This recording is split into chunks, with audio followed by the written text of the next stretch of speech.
Ready to go? I can't tell. Yes? Awesome. Thanks, Summer. Good evening, everyone, and welcome to the Public School Board meeting for the Halton District School Board. The date is May the 3rd, 2023. Tonight we have trustees and staff both in person and online. I will start with a roll call. Trustee Ahmed.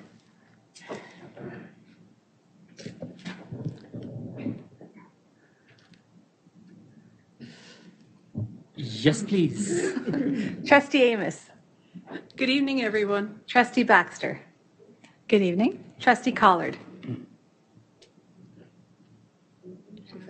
She's there, but I think you're muted. I'm here. Trustee Daniele. Thank you. I'm here. Yes, hello. Trustee Oliver. Good evening. Happy May 3rd. Trustee Rocha. Here. And Trustee Zhang. Good evening. Director Ennis, could you let us know the staff that are here with us this evening? Good evening, Chair Shuttleworth and everyone else. We have a full complement of staff here this evening and a couple online. Thank you so much. Trustee Zhang, would you like to make a motion to go into Committee of the Whole private session respecting tonight property matters, negotiations, and personal information? And this meeting will not be open to the public pursuant to the Education Act, Section 207, subsection 2. Yes, please. Thank you. Trustee Oliver, would you like to second that motion? I second. Thank you very much. Is everyone ready for the question? Are there any objections to moving into private session this evening? Seeing none, we are now in private session. Thank you very much.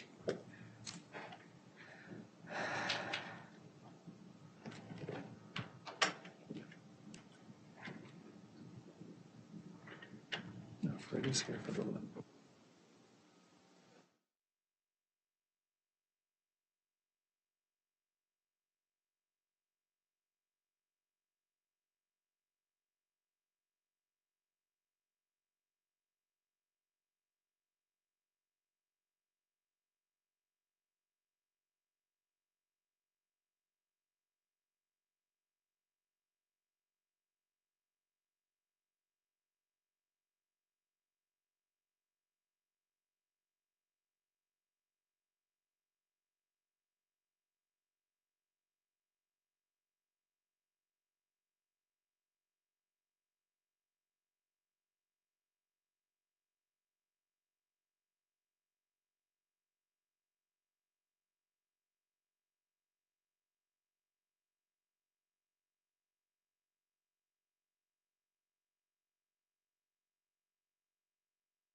Summer, let me know.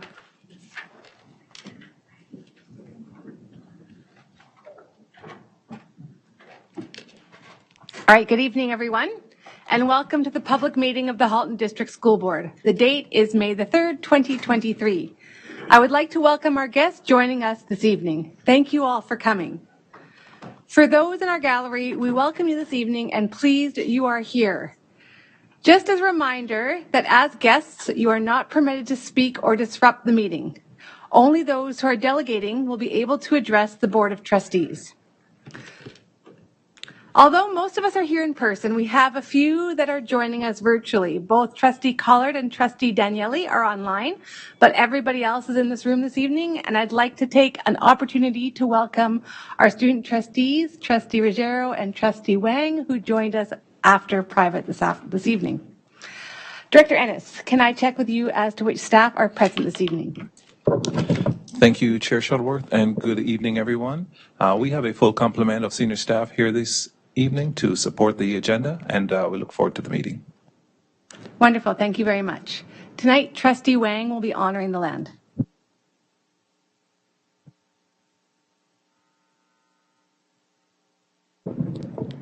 Okay. Halton, as we know it today, is rich in history and modern traditions of many First Nations and the Métis.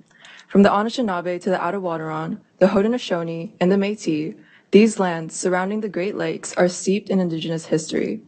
As we gather today on these treaty lands, we have the responsibility to honor and respect the four directions: land, waters, plants, animals, ancestors that walked before us, and all the wonderful elements of creation that exist. We would like to acknowledge and thank the Mississaugas of the Credit First Nation for sharing their traditional territory with us. Thank you, Trustee Wang. So the first meeting of the month has been designated as a time to formally acknowledge the History and Heritage Months as identified by the Government of Ontario and beyond. The purpose of doing this is to celebrate the diversity and to commemorate history and recognize and pay tribute to the contributions that these people have made and continue to make to the economic, political, social, and cultural fabric of Ontario society. Tonight, we have trustees with personal connections to each of these months who are going to be saying a few words towards the significance of these days. And we will start with Asian Heritage Month, and I'm going to ask Trustee Zhang to say a few words. Thank you. Asian Heritage Month has been celebrated across the country since the 1990s. Canadians of Asian heritage have helped build our great country. May is Asian Heritage Month in Canada, a time to reflect on and recognize the many contributions that Canadians of Asian heritage have made and continue to make to Canada. From constructing the railroad to connect us in the early days to serving our nation in both world wars and beyond. Canada's vibrant and diverse Asian heritage has influenced our country in so many areas. These contributions are important to our past, present, and will help shape Canada's future. May is Asian Heritage Month. Let's all celebrate. Thank you. Thank you very much. Now we will listen to Trustee Collard as she will speak to Dutch Heritage Month. Thank you. Ontario is home to 500,000 Dutch Canadians. By proclaiming the month of May as Dutch Heritage Month, the province of Ontario recognizes the important contributions that Dutch Canadians have made to the economic, political, social, and cultural fabric of Ontario society since the early 1800s. May is a historically significant month for the Dutch Canadian community. On May 5, 1945, the Canadian forces were instrumental in the liberation of the Netherlands from occupation during World War II. The Netherlands celebrates its independence and liberty along with the heroic efforts of the Canadian forces with a national holiday known as Liberation Day, which takes place annually on May the 5th. Thank you.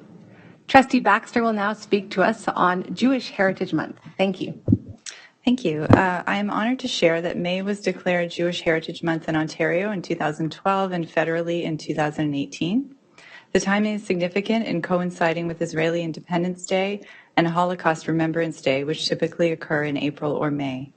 The first recorded Jewish immigrants to what is now Canada arrived over 250 years ago, and Ontario is today home to approximately 200,000 Jewish Canadians. Jewish Canadians have made significant contributions to the well-being, growth, prosperity, and cultural fabric of Ontario, while overcoming tremendous obstacles, including widespread systemic barriers of discrimination. Jewish Heritage Month is an opportunity to remember, celebrate, and educate future generations about the inspirational role that Jewish Canadians have played and continue to play in communities across Ontario and Canada-wide. Thank you very much. Next, Trustee Oliver will speak to Polish Heritage Month. Dobry wieczór, Szanowni Państwo. Ontario is home to more than 500,000 Polish people. Polish Canadians are one of the most numerous groups in Ontario and have lived in this province since the 19th century, making significant contributions to Ontario's society, economy, politics, and culture. May 3rd is celebrated by Polish people around the world to commemorate the 1791 Constitution, the second such democratic document in the world, introduced shortly after the US, and the first in Europe. It is a symbol of Poland's aspiration for freedom, democracy, and independence.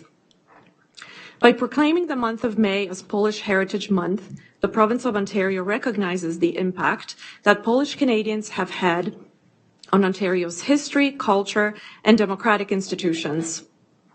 Polish Heritage Month is an opportunity to educate Ontarians of all ages about the hardships and struggles that Polish Canadians have endured to live in a free and democratic society that respects human rights and the rule of law. These core values have contributed to the strength and diversity of Ontario. Więc gorąco witam wszystkich studentów i personel szkolny z pochodzenia polskiego i ich rodzin i życzę im dużo sukcesów akademickich i w ich życiu prywatnym. Wszystkiego najlepszego z okazji 3 maja. Thank you. And finally, Trustee Ahmed will speak to us to South Asian Heritage Month.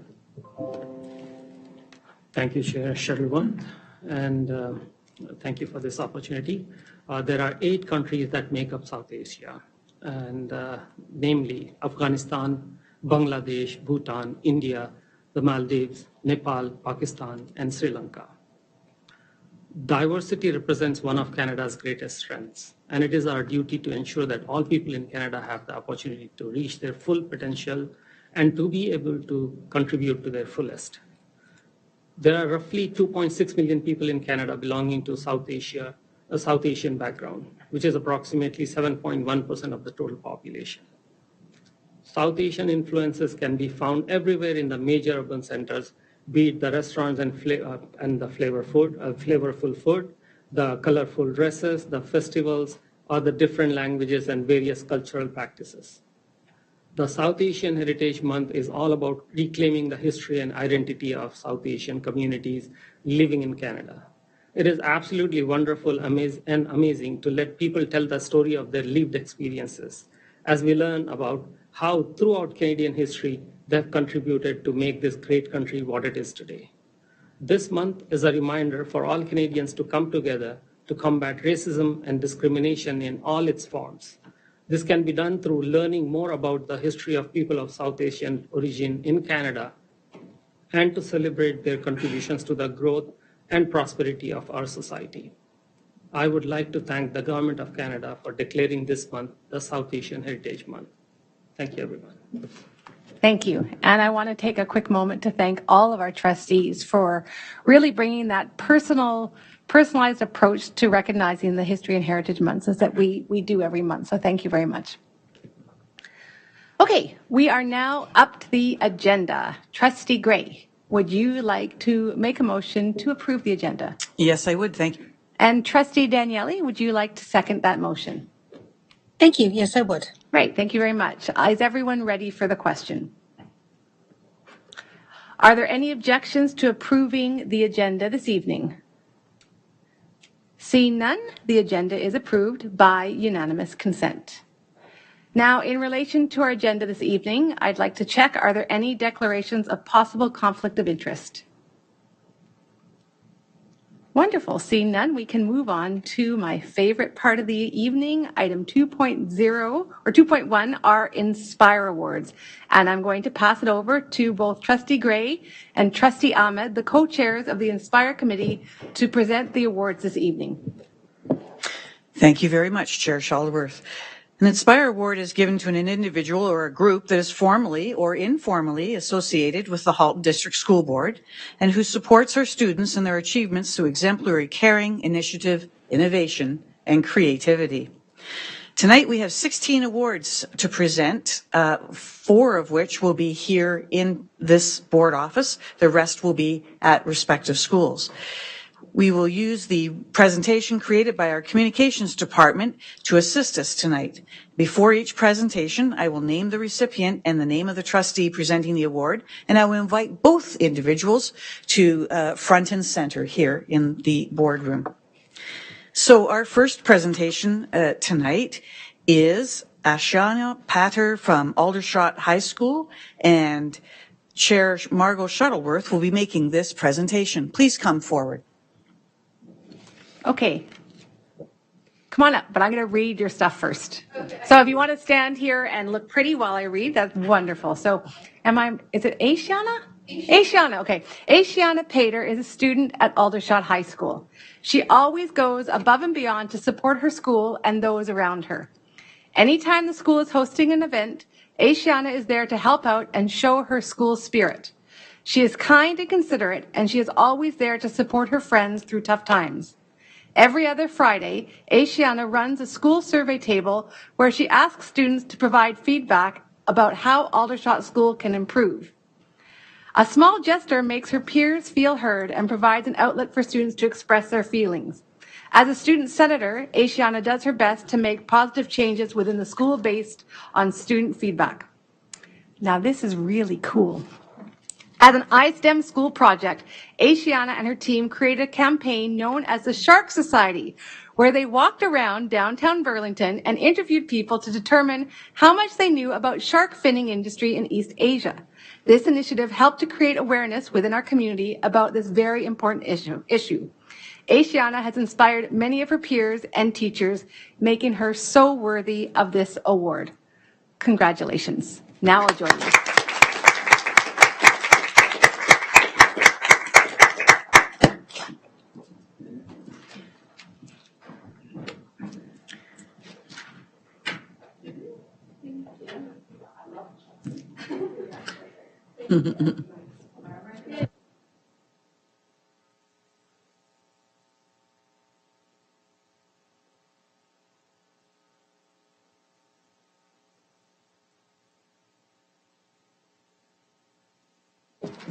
Congratulations. And now it's my pleasure to invite Danny Devine and Trustee Rocha to front and center.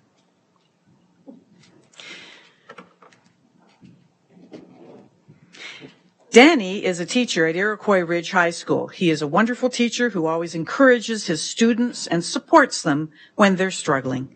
In addition to supporting his students, Danny does an incredible job of communicating with parents and addressing their concerns. His dedication to his role as a teacher is evident every day, and he inspires his students to be the very best that they can. Danny's students even say that they love studying math now. Thanks to him. His dedication to his students makes him truly deserving of the Inspire Award. Congratulations.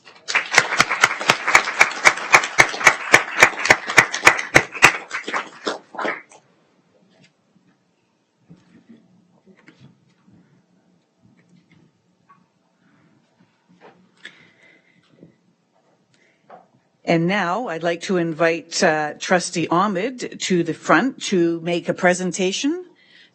And we'll skip this one to the next person, please, to Shrina Sribblan.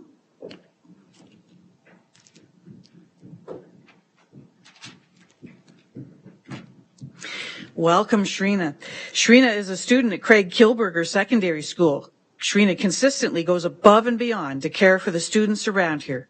She meets with her teachers to discuss how they can engage in more equitable practices in the classroom as a part of the school's Teacher Equity Subcommittee. She ensures her peers are educated on real-world issues by volunteering her time with a social media account that aims to equip young people with the skills to take action.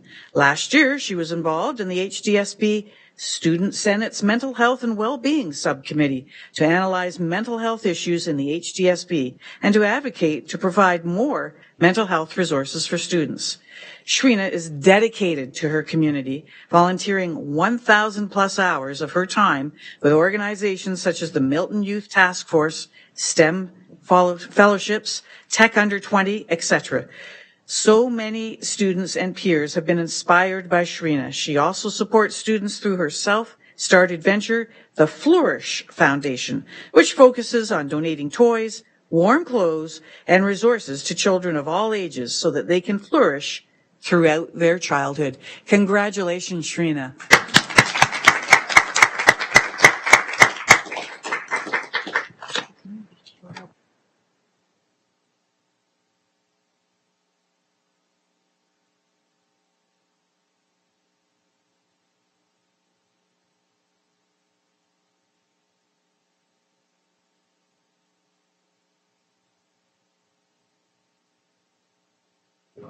Next up is Wendy Filippozzi.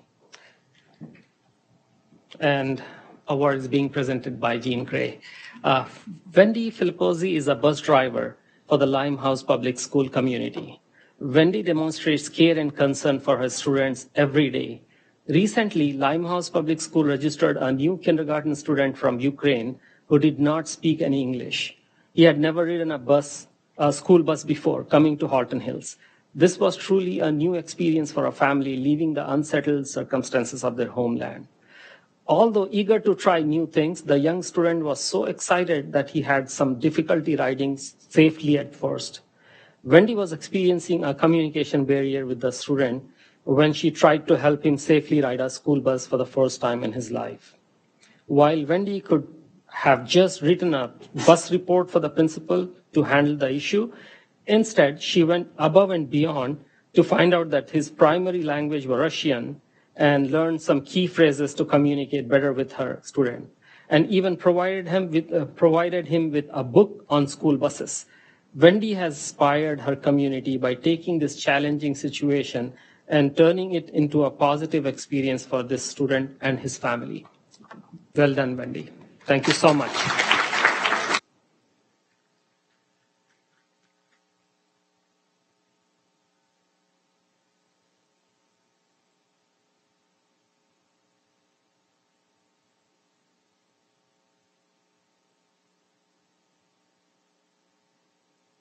We have a number of recipients tonight that are not with us, but will be recognized. Receiving at their schools will be the following individuals: Caitlin Wright from Boyne Public School, Cheryl Metcalf at Dr. Charles Best, Graham Smith from Boyne, Jason Prickett from Nelson, Katie Grant from Nelson, Olivia Wilson from Nelson, Phi Tran from Eastview Public School, Shabi Actor from White Oaks, Sheila Ross from Nelson, and Sienna Fulton from Iroquois Ridge. Congratulations to all of those Inspire Award winners. Once again, we want to congratulate all Inspire Award recipients for your outstanding support of our students here in the Halton District School Board, supporting and promoting their achievement and their well-being. A special thank you goes to Susan Thrasher in the Director's Office, who every month works to ensure trustees have all they need to assess the nominees. For everyone watching this evening and in the audience, please continue to nominate people or organizations who support our students and their achievements through exemplary caring, initiative, innovation, and creativity. The nomination form is available on the hdsb.ca website. Everyone in the Halton District School Board community can nominate or be nominated: families, neighbors, related organizations, staff, students, and volunteers. All nominations are gratefully received by this Board of Trustees. So thank you very much, everyone. Thank you very much, Trustee Gray and Trustee Ahmed, for leading those awards. And thank you so much for all our award recipients for coming out this evening. Okay, we are now up to item 2.2, the student trustee report. And I'll give it a second.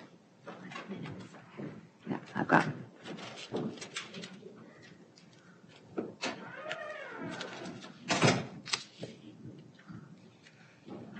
All right, Trustee Ruggiero and Wang, do you have a report for us this evening? We do. Thank you very much. So I'm trying to keep to time tonight. So you've been allotted 5 minutes for this report this evening. So Okay. Please share.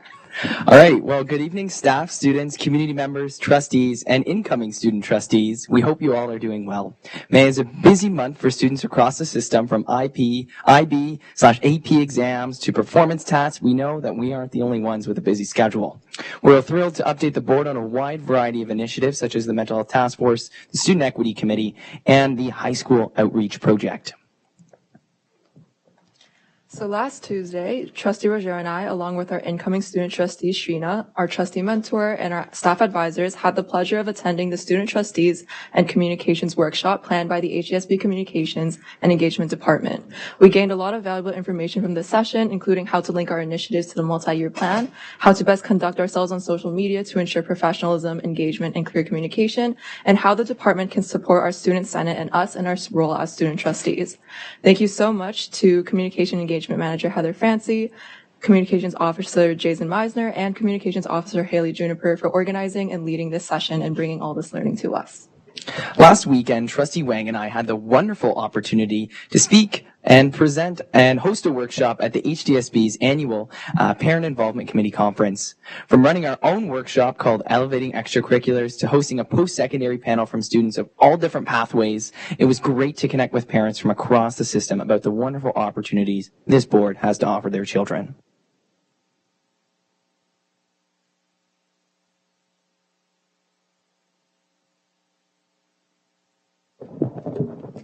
Okay, thank you. Problem fixed. On May 1st, Trustee Ruggiero and I started our journey of visiting all our high schools for our upcoming secondary school outreach report. To kick it off, we visited Iroquois Ridge High School on Monday and visited Craig Kielberger just yesterday. And through the conversations we had with students and student councils, we discovered so many cool events that students run and discussed common student concerns. And I'll save all of these findings for our actual report coming out next month. Special thanks to the Ridge Student Council Prime Ministers Raman Saluni, Craig Kielberger Student Council President Ava, the Student Council staff leads, and our Senators Aiden, Isabella, Colina, Ashia, Caitlin, and Makeda for organizing these meetings. I also want to give a huge thank you to Dylan from Dr. Frank J. Hayden, who has been helping Trustee Ruggiero and I take notes during this process. The Student Equity Committee met yesterday to solidify our 24-member committee. The team is conducting interviews over the next few weeks, and we're aiming to bring that number from 400 down to 24. So we would like to thank all the staff and parents and everybody who's involved with the patients during this process, and we're super excited to start working with the committee soon. So the preliminary team for our student-led mental health leadership task force has been going strong, and we are well into our outline for what this task force will look like, and we're hoping to launch it next school year system-wide. We've also been talking a lot about how to create a leadership structure within this task force to separate from student trustees and have students part of this task force lead this team. So we're really excited to work on that for the next few months. Now, planning is underway for the annual Halton Youth Leadership Symposium, which is happening on May 26th in person at Elsie McGill. As Trustee Wang mentioned at our last meeting, Facing Futures is a theme, and we have 6 fantastic workshops led by our student senators. So that's diversity and inclusion, the high school survivor guide, public speaking and debate, career exploitation, coding and technology, environmental activism, entrepreneurship and financial literacy, and lastly, Indigenous education and awareness. So our directors of operations have been working super hard to get these all ready, same with their senators, and we're meeting at Elsie McGill this Friday to kind of scout out the location for our date on the 26th. Our next Senate meeting will be held on May 16th with a wonderful recording session taking place to update the Student Senate video at the HDSB Welcome Center, and I would like to thank the HDSB Communications Department for supporting the renewal. And lastly, the annual Northern Forum is returning on May 30th. Online, hosted by our regional directors from Milton and Halton Hills for students in grades 7 to 12 to attend. The aim is to foster awareness on the role of the importance of Student Senate and increasing engagement with students in the northern towns. And that wraps up our report. As we near the end of our term, Trustee Roger and I are super excited to be wrapping up some initiatives that we'll be sharing in June, and we look forward to continuing visiting high schools and working with our student senate. As always, questions or comments are welcome. Wonderful. Thank you very much. Does anybody have any questions for our student trustees? All right, I have a comment actually. So HYLS is on May the 26th, and that conveniently falls in Bring Your MPP to Work Week. So I was wondering if you might consider reaching out to your local MPPs to see if they might want to attend. That might be a great opportunity for you to connect. So just an idea. I was just thinking. Seeing no other questions or comments, again, thank you so much for your wonderful report that was exactly 5 minutes. Perfect. Okay, we are now up to delegations, and we have one delegation this evening. Mayada Shakur is delegating, is she here this evening? Wonderful. Relating to the portable classrooms.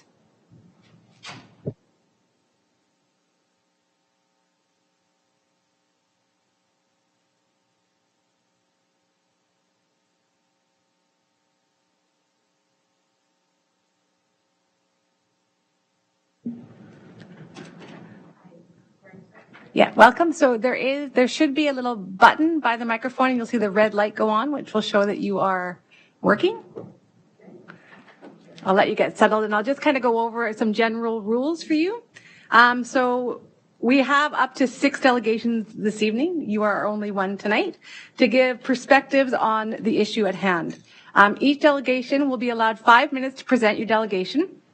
Following each delegation, I will open the floor to the trustees, and they will have up to 10 minutes to ask questions of both yourself and members of staff.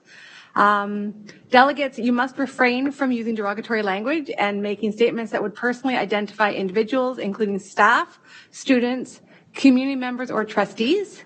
Any delegate who fails to adhere to this restriction will be ruled out of order, and your presentation shall be immediately terminated. So welcome, as I mentioned, 5 minutes.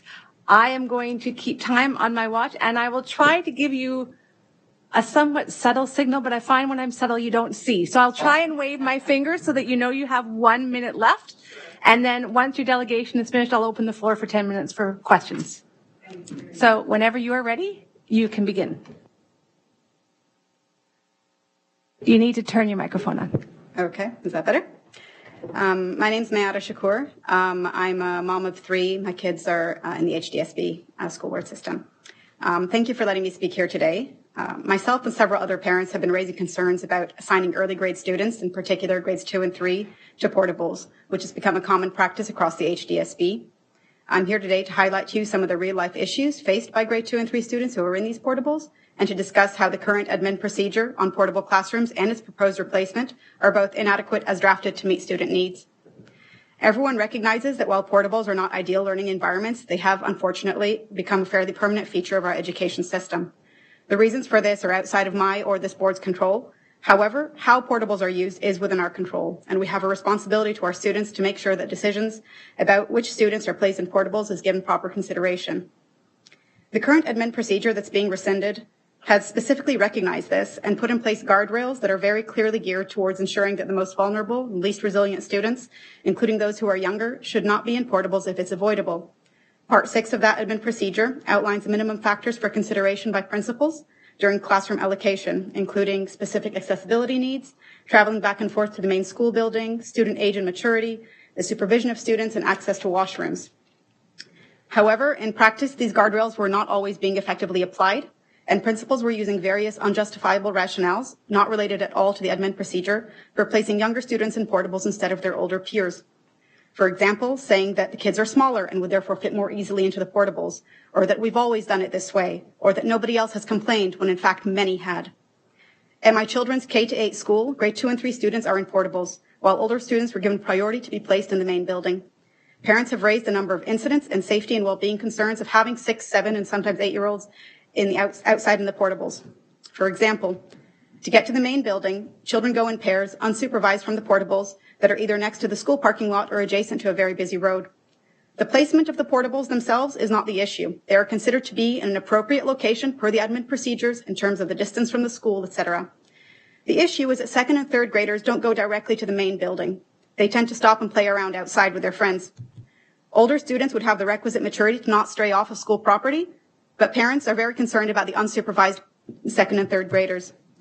There have been a number of instances where students have gone to the washroom with a buddy, but the buddy has wandered off and the student had to go around looking for them all around the perimeter of the school, alone and unsupervised.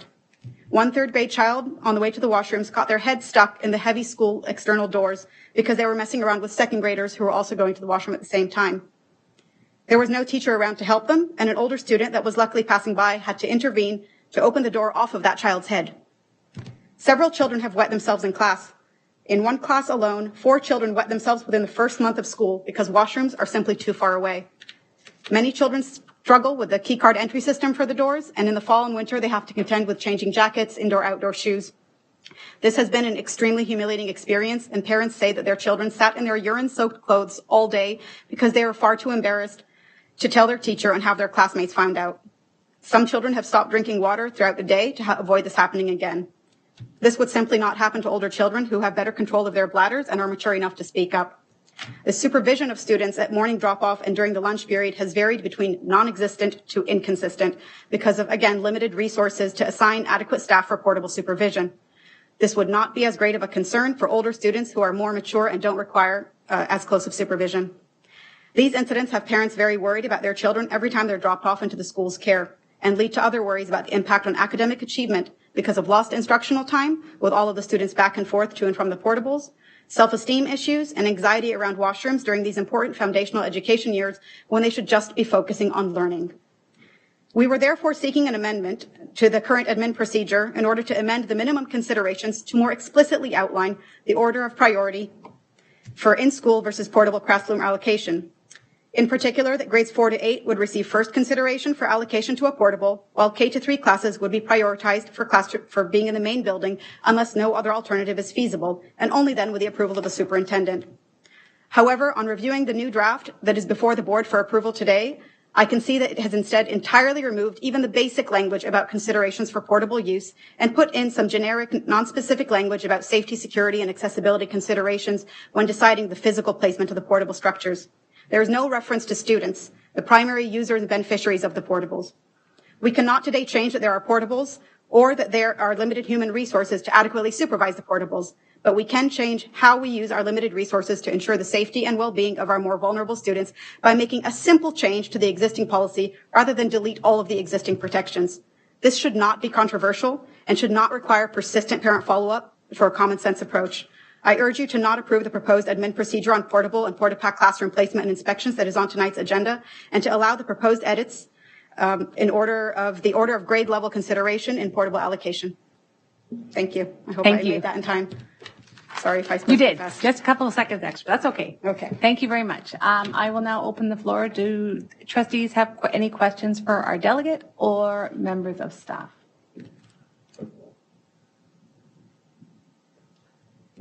Vice Chair Rocha. Thank you for your delegation this evening. I don't have a question for you, but I do have a question for the director. Director Ennis, is there any one of our staff members here tonight that can speak to the AP that is before us this evening? Sure.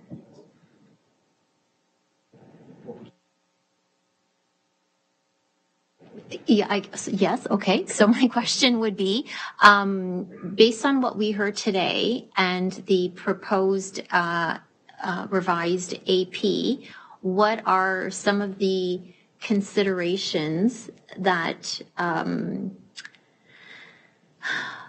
guess, what are some of the considerations that we heard this evening that we can put into the AP?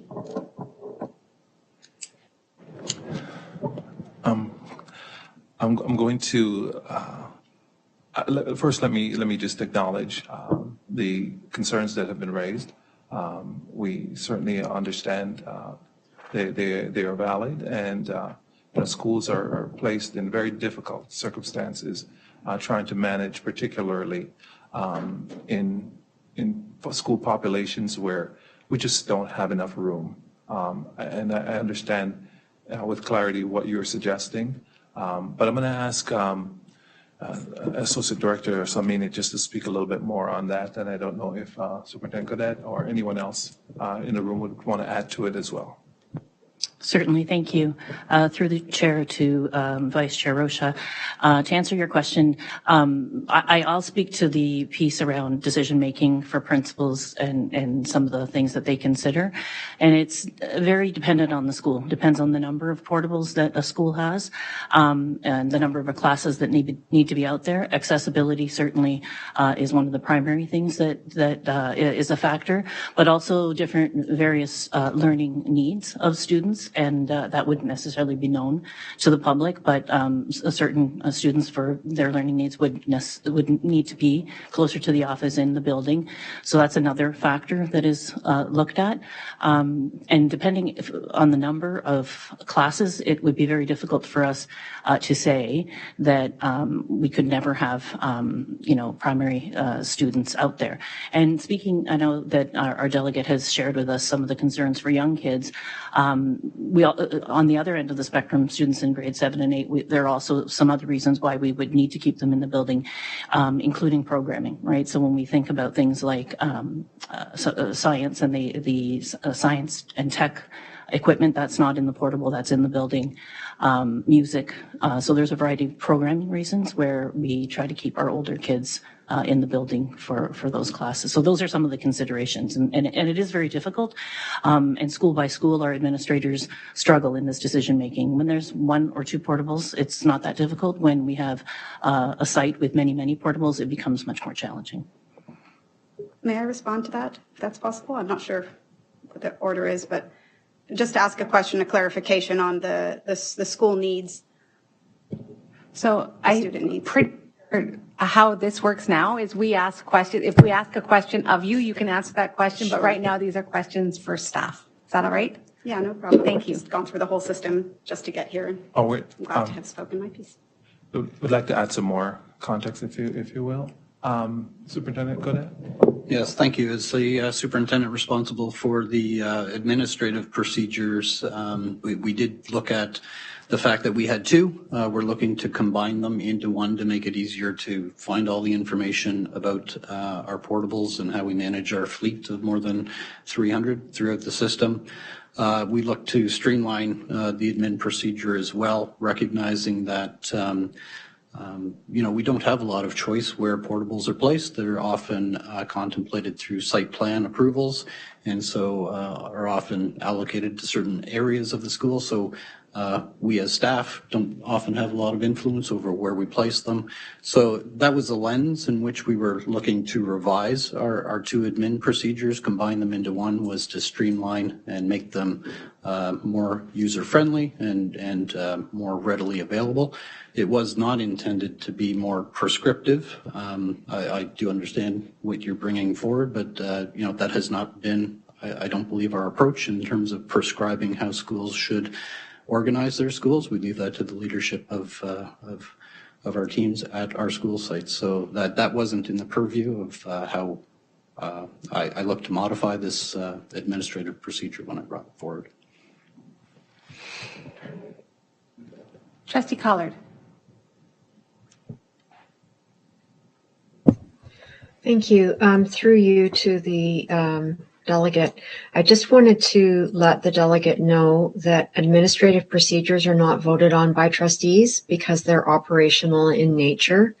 And so we don't have the opportunity to vote for or against this administrative procedure. However, if trustees make suggestions that staff find to be reasonable, quite often they will put them into the administrative procedure. And to that note, I would like to ask a question of Director Ennis, and that would be if the existing administrative procedure had some quote unquote guardrails in place, it would seem to me to make sense to continue having some of those continue to be in place. I was a lunchtime supervisor for many years before I became a trustee. And we had 18 portables at Alexander's Public School when I was supervisor there. So we had many, many children out in the portables. And when you have portables, bathrooms become an issue, not just because of the distance, but because you don't get extra bathrooms when you get portables. So the bathrooms become more busy. And that can also cause troubles for littler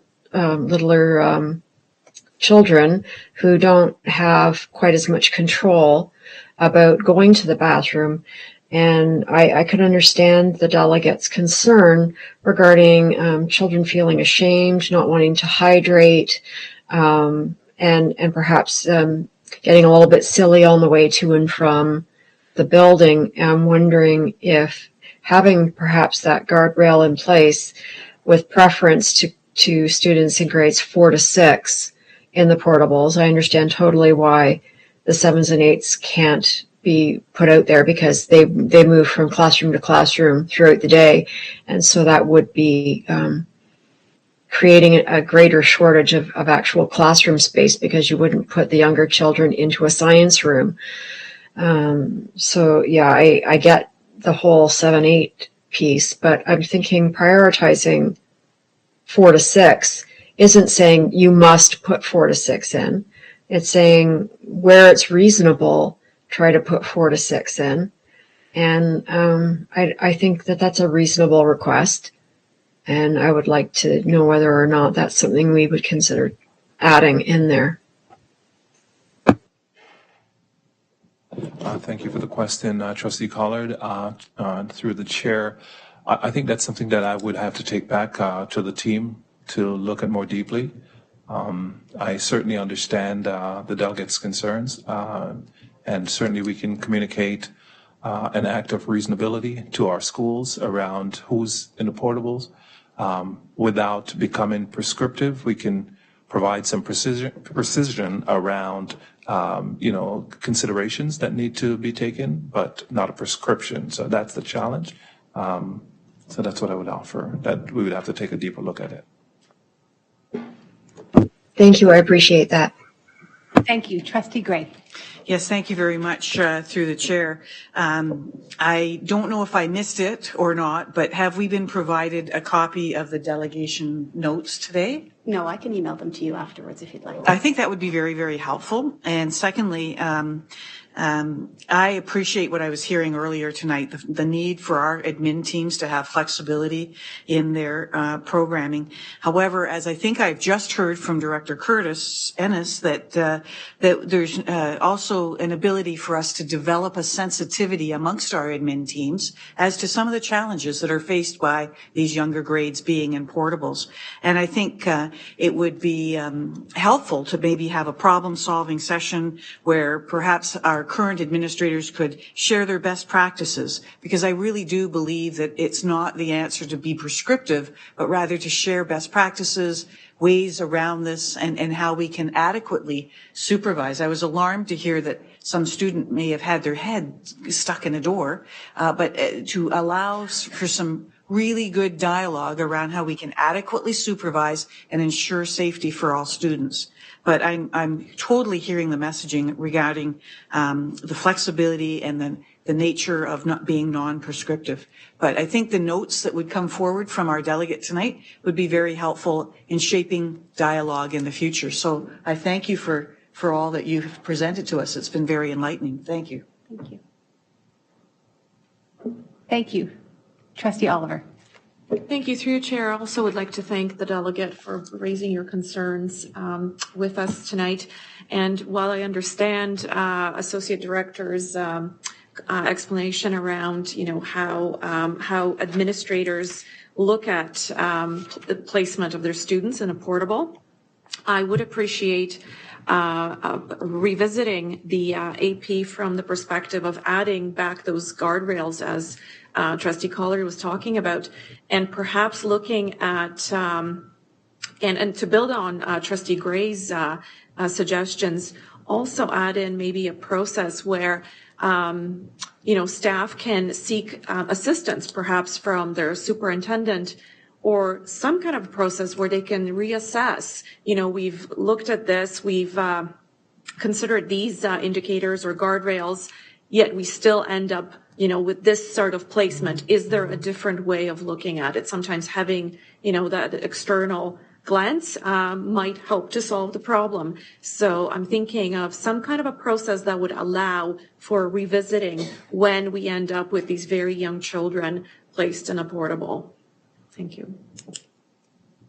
Thank you, Trustee Oliver. So just to let trustees know, we're nearing the end of the 10 minutes that's allotted for questions. So I'll take one more. I'm sorry, Trustee Ruggiero and Trustee Wang, if you have questions, if either you can get in touch with staff directly or the delegate directly, but I will let Trustee Ahmed have the final comment, please. Thank you, Chair Sharwat.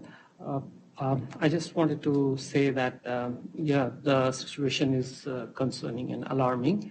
And can we assign a timeline to the action that can be taken?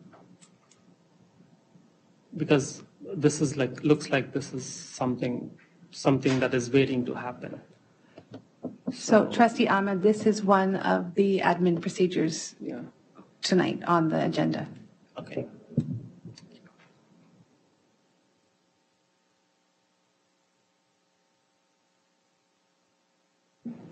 All right, thank you very much. Did you want an answer, Trustee Ahmed? I'm sorry, regarding, I don't know if there's any further answer apart from that it's on our agenda for this evening.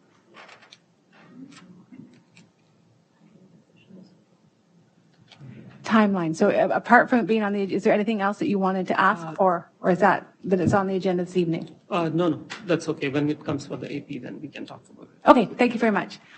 Thank you so much, Mayada, for coming in and delegating for us this evening. We appreciate your perspectives.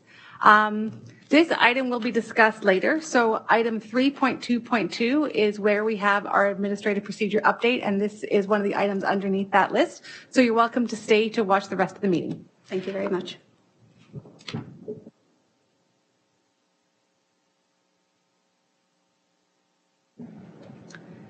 All right, thank you very much. We are up to item 2.4.1, our presentation for this evening, of which we have one, Manager Subhadra Ramachandran and Principal Meena Sahi from the Gary Allen Learning Centers are here to speak to us about their adult language program and the learner survey associated with it. So again, we have 15 minutes designated for this presentation. Thank you very much. No, I just need the presentation.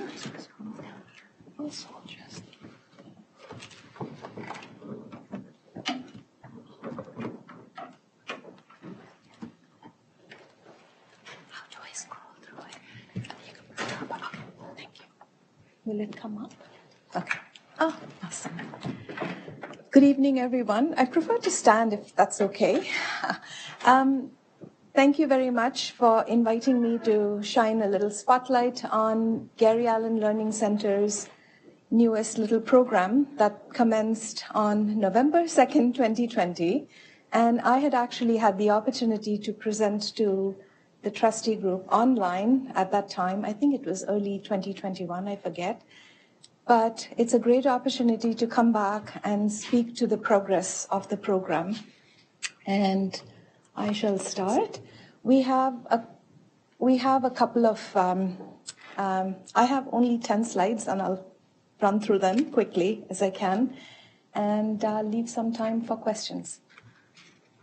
And just in terms of the provision of context and to set the stage for the presentation, we need to know that Ontario has 72 district school boards, of which 60 are English school boards, Catholic and public. And of the 60, 36 have traditionally offered adult newcomer services. And some of them, believe it or not, for over 3 decades.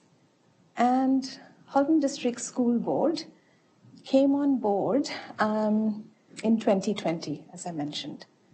And what is the purpose of these adult newcomer language programs? The stated purpose by the Government of Canada is that in order for Canada to realize the economic, social, and cultural benefits of immigration, newcomers must integrate successfully into Canadian society. So with that mandate in place, the settlement and provincial settlement programs and our language training programs fall under the broad umbrella of settlement programs, and we are funded by the federal and the provincial government. And I'll speak to that in a minute. So there are essentially 5 broad categories of settlement programs, and each of these program streams are actually eligible for funding. And we applied for language training funding and placed it under the Gary Allen Learning Center umbrella. Now, as I mentioned, in 2020, HDSB applied for funding to create a new language training program.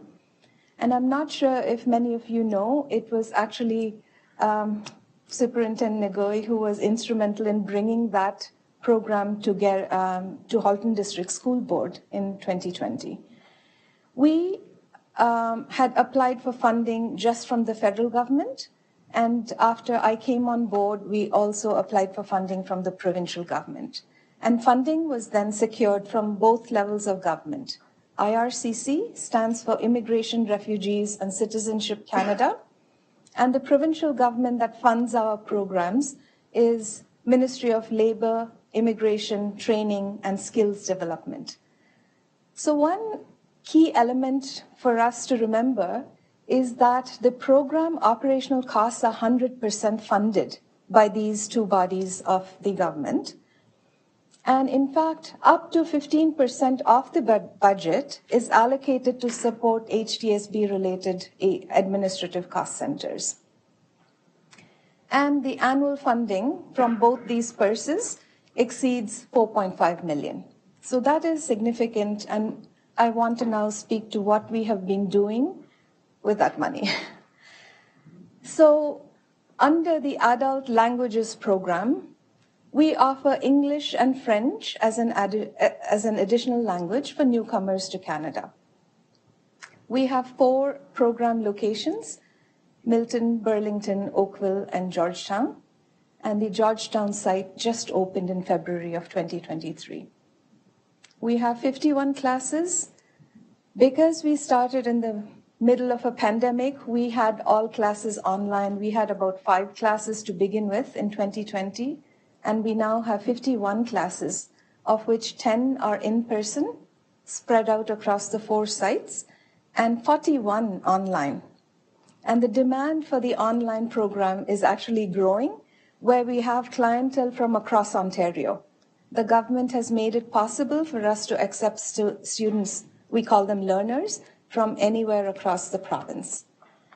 And the levels of language proficiency covered are beginner to high intermediate, and curriculum framework called the Canadian Language Benchmarks is used to measure proficiency outcomes.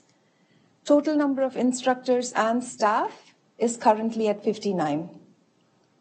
And this year, and we are not done with the school year, we processed over 3,500 registrations. And this chart simply represents the growth year over year. And the last bar there just shows you that we are not quite done with the school year, and we are already at 3,600 odd registrations.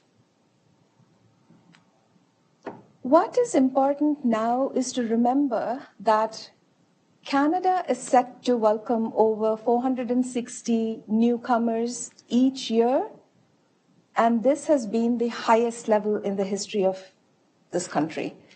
So what we need to know at our level of operation is, how do we plan for newcomer services within Halton District School Board? And how do we plan for multi-year programs that address not only language, but there were other streams, the settlement programs. We could actually apply for funding under those streams as well. And the recognition of the impacts on the K-12 model. And I'll speak to this perhaps later.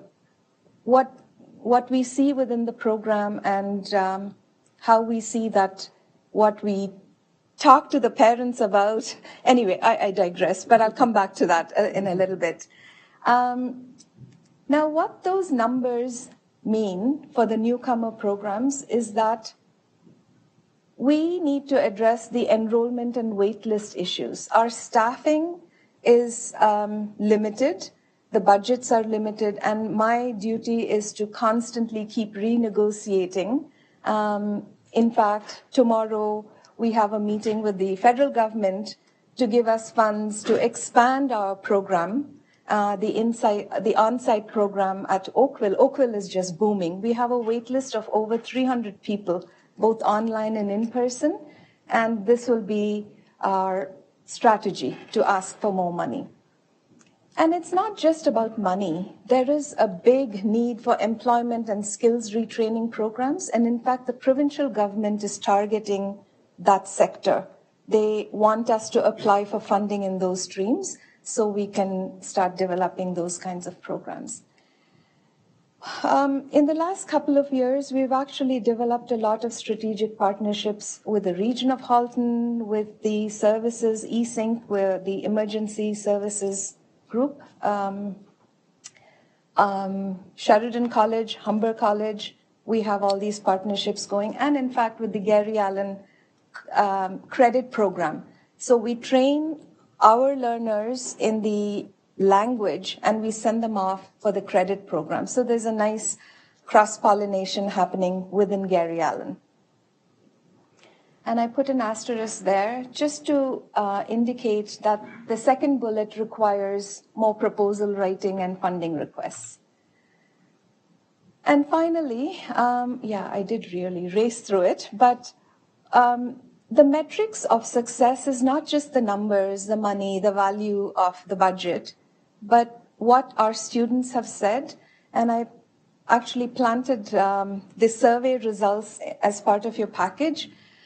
We have conducted these surveys on an annual basis every year.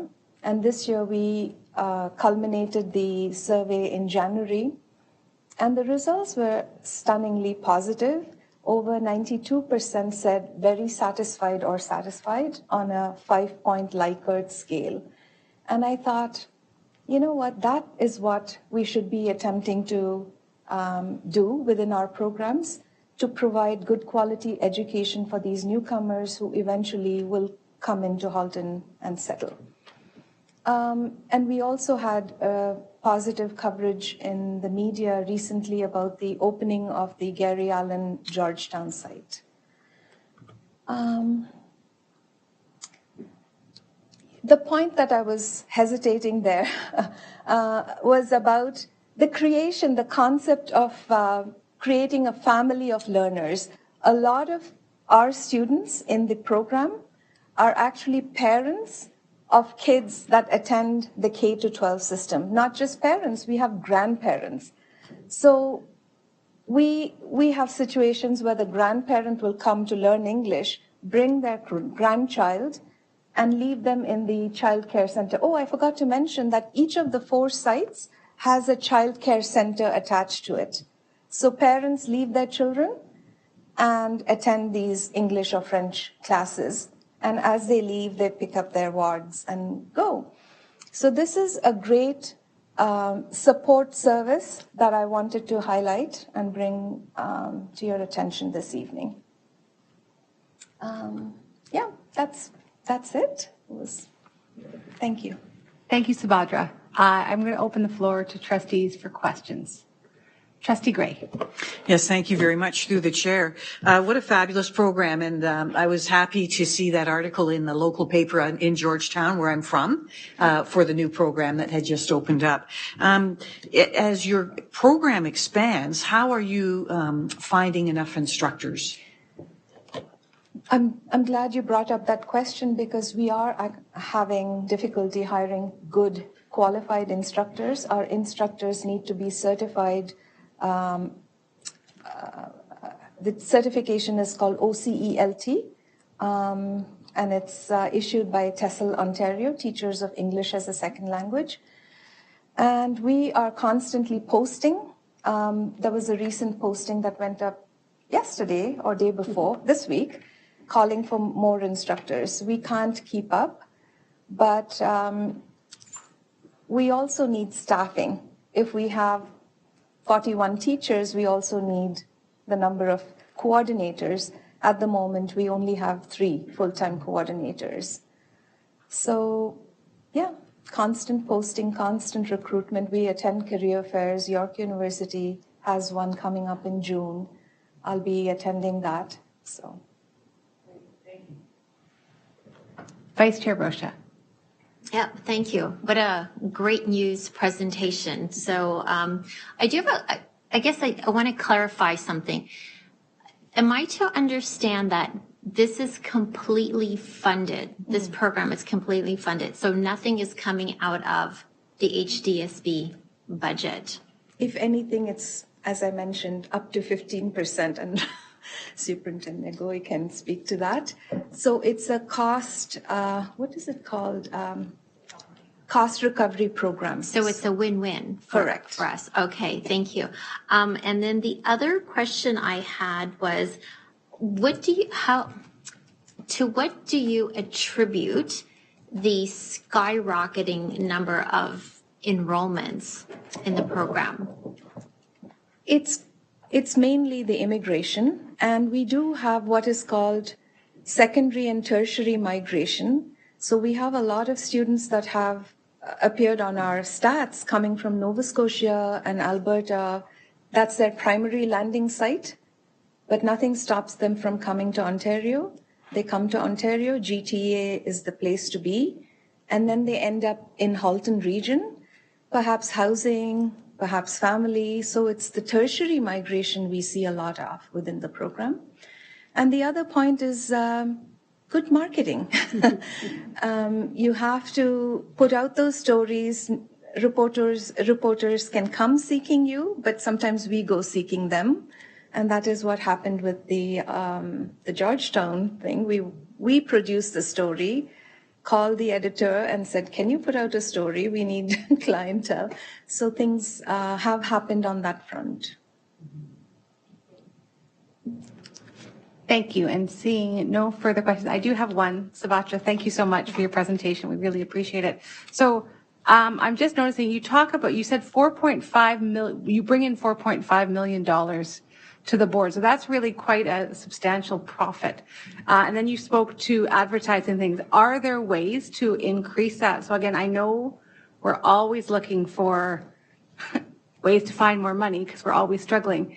Are there ways to expand this program even further? So is there something we as trustees can do? You know, you're speaking about staffing and all those types of things. As a board of trustees, is there something we can do to support your movement forward? Absolutely. I mean, I would never say no to a kind offer of help. But I suppose in the spirit of cost recovery, every time there's a need, I present that need and articulate that with data. And that's what we are going to be doing tomorrow. We have this data about wait lists, so I present that.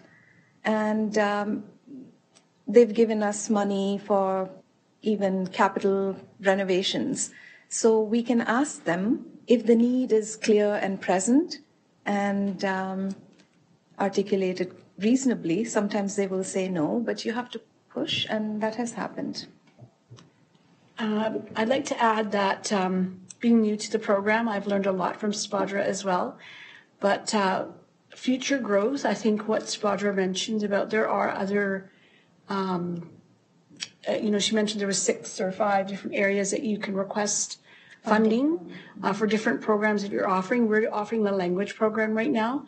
So we are constantly talking about and visiting other programs that offer and locations that are offering programming to see where we can grow and how we can tap into the employability skill development area. So that's the next place I think we've been looking to see where we can offer programming and grow. So that's sort of an exploration here.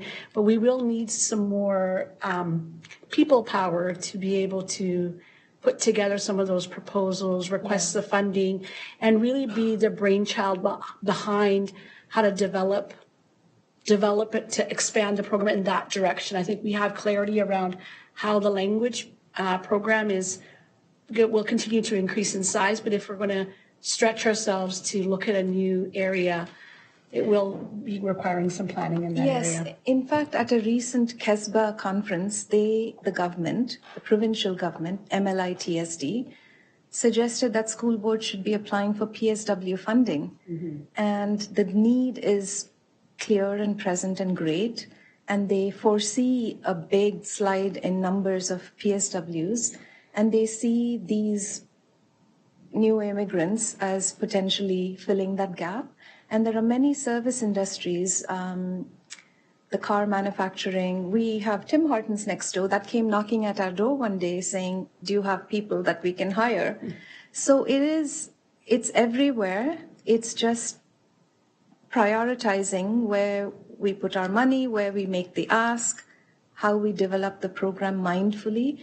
Right now, I'm happy to say, since the last presentation, things have stabilized in terms of operationality of the program, who does what, how, and what are the timelines for report writing.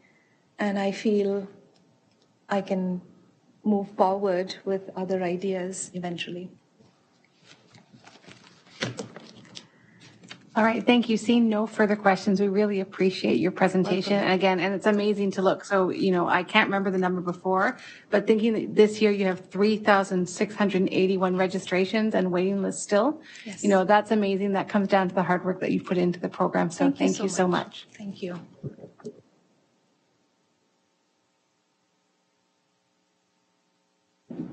Yes, Trustee Oliver.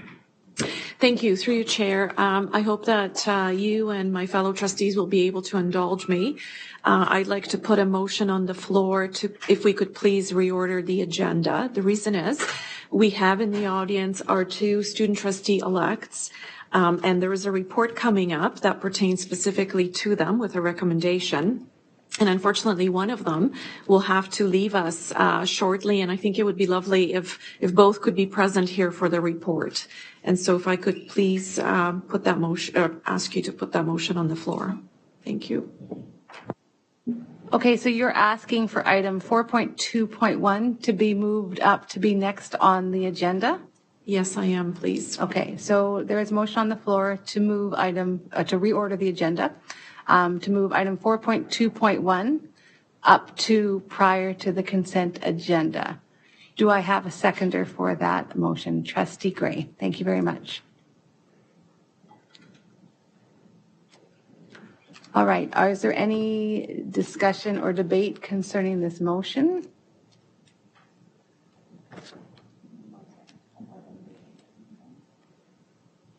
So hold on. So I'm just going to check. So are there any objections to reordering the agenda to move item 4.2.1 to the next item on the agenda this evening? Seeing none, that passes by unanimous consent. Thank you very much, everyone. All right, so that brings us up to item 4.2.1.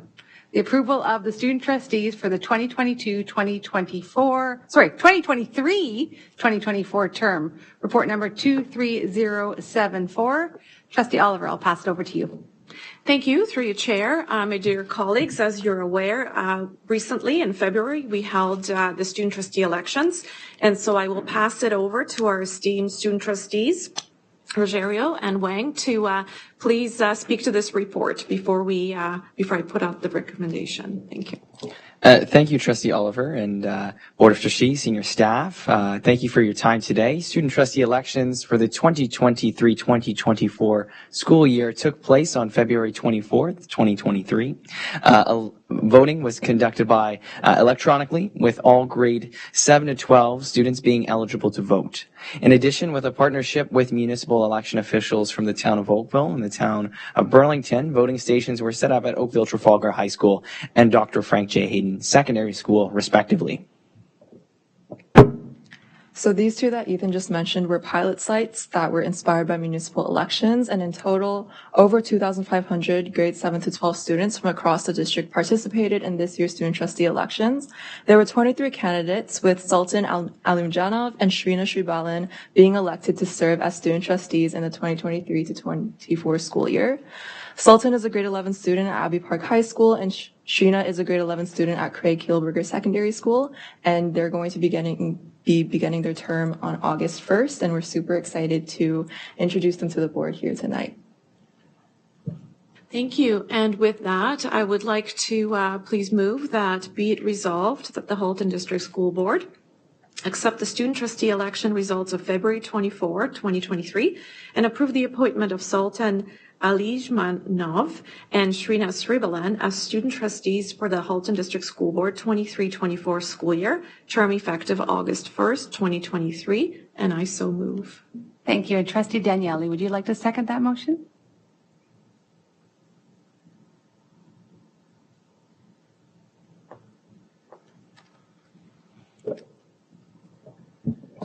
I'll second it. Thank you very much. Are there any questions? Are you ready for the question?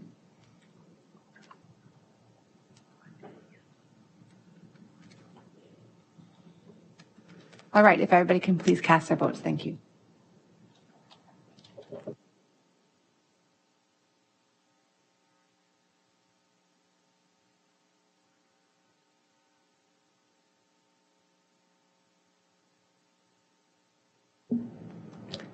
Thank you. Trustee Daniele, I don't know, you might be having technical difficulties.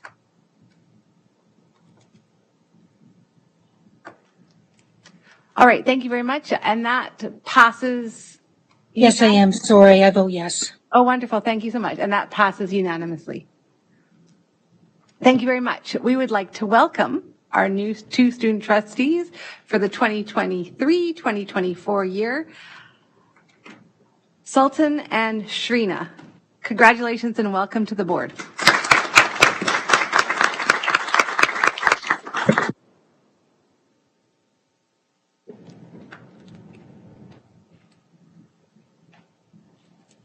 All right, thank you very much. That now brings us back to section 3, which is our consent agenda, and we have for approval the board meeting minutes from April the 19th of 2023, as well as our information items, which include our order paper, our administrative procedure updates, our board report schedule, and the policy and governance procedures review schedule. So I'll put the motion on the floor and we'll see if there's any items that need to be pulled.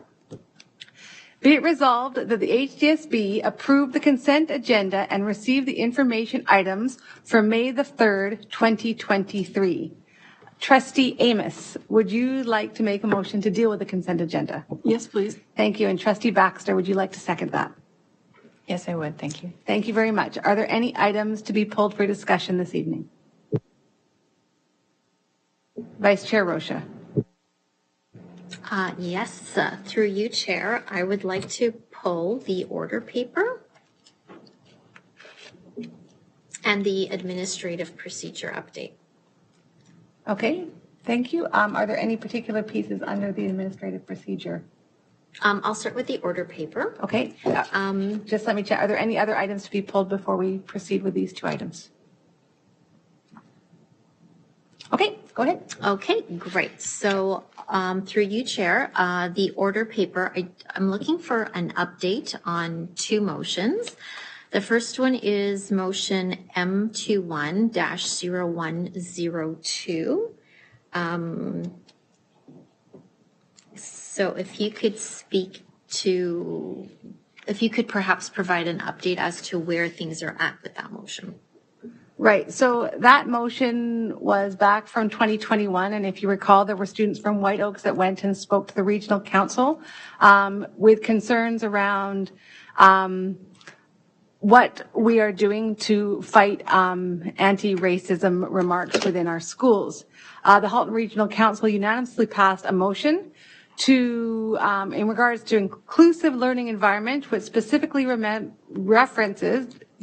the HDSB student staff policies and procedures. So in response to that, we wrote a letter to Chair Gary Carr that was dated March the 6th.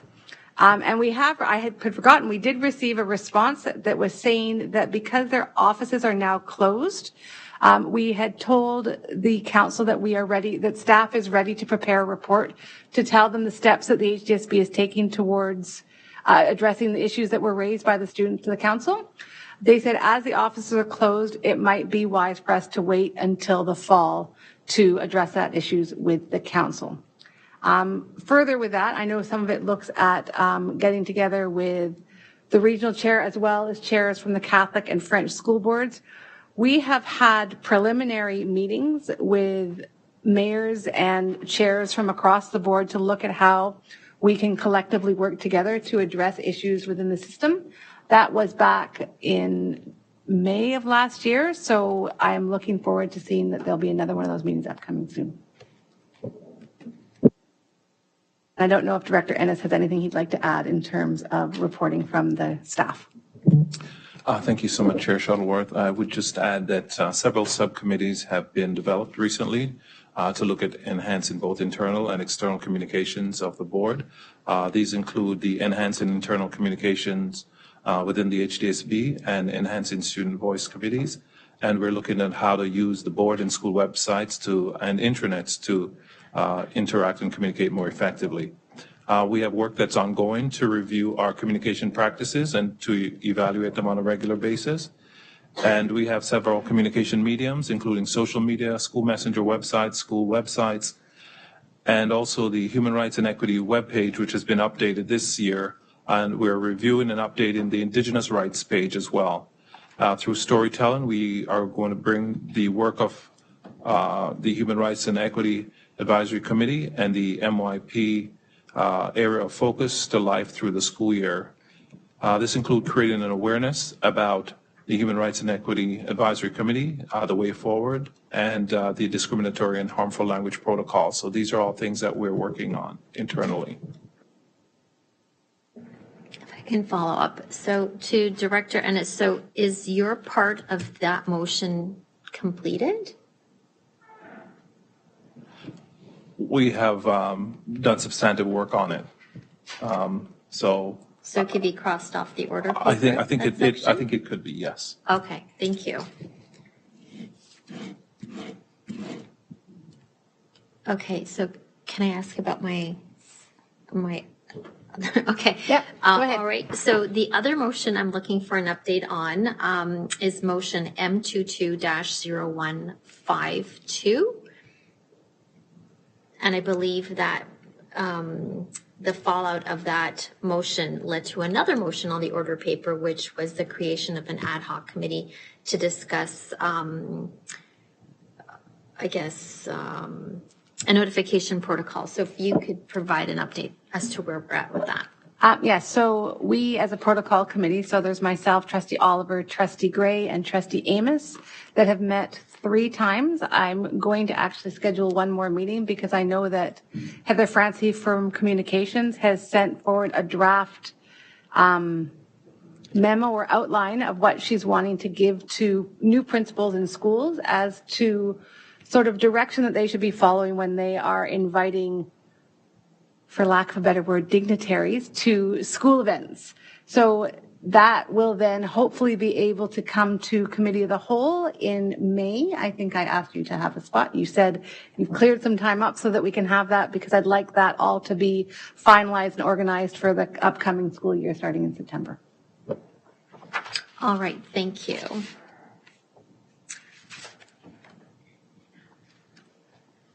Okay, I have no more questions on the order paper. Some administrative procedures. So if I can move on to the administrative procedures. Okay, so based on our delegation this evening, I'm wondering, can we perhaps pull the portable and porta-pack placement and inspection AP out of tonight's AP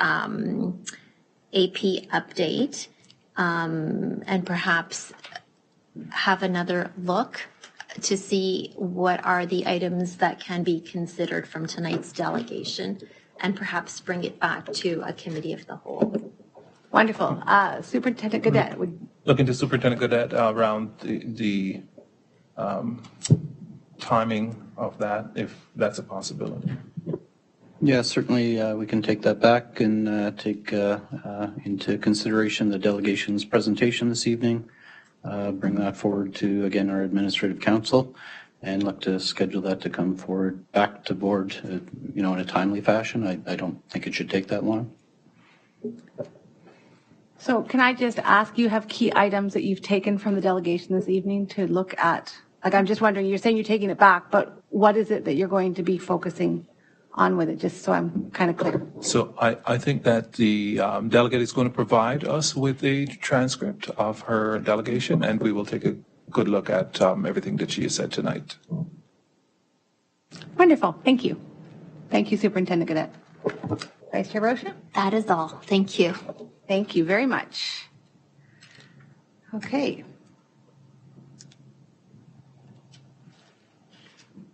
All right, so any other discussion or debate around any of the items on the consent agenda?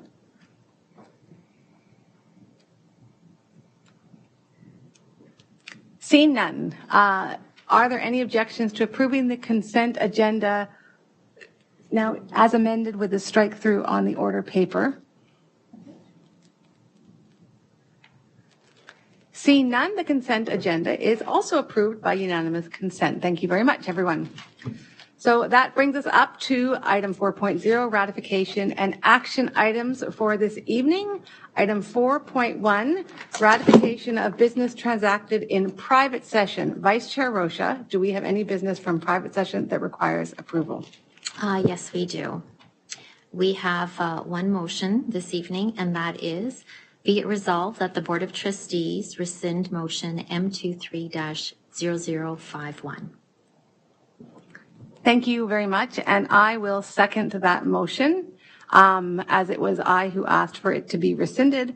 I was unable to make the end of the meeting from April the 19th, where Director Ennis put on the floor motion 023-0082, in which he stated his commitment to leading this board in engaging in professional development to strengthen our commitment in our multi-year plan. This training is to confront the challenges this board has faced, specifically in rebuilding the relationships and trust that are fundamental aspects not only of our multi-year plan, but also core to who we as a board are. I am confident that the Director Ennis, will lead in taking the helm and leading the board in these training opportunities, and I want to thank him for doing so.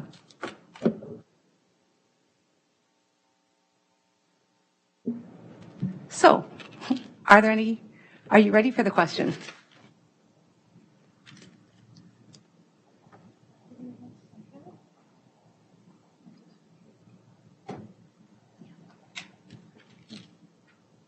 No, that's not it. No, it's everything.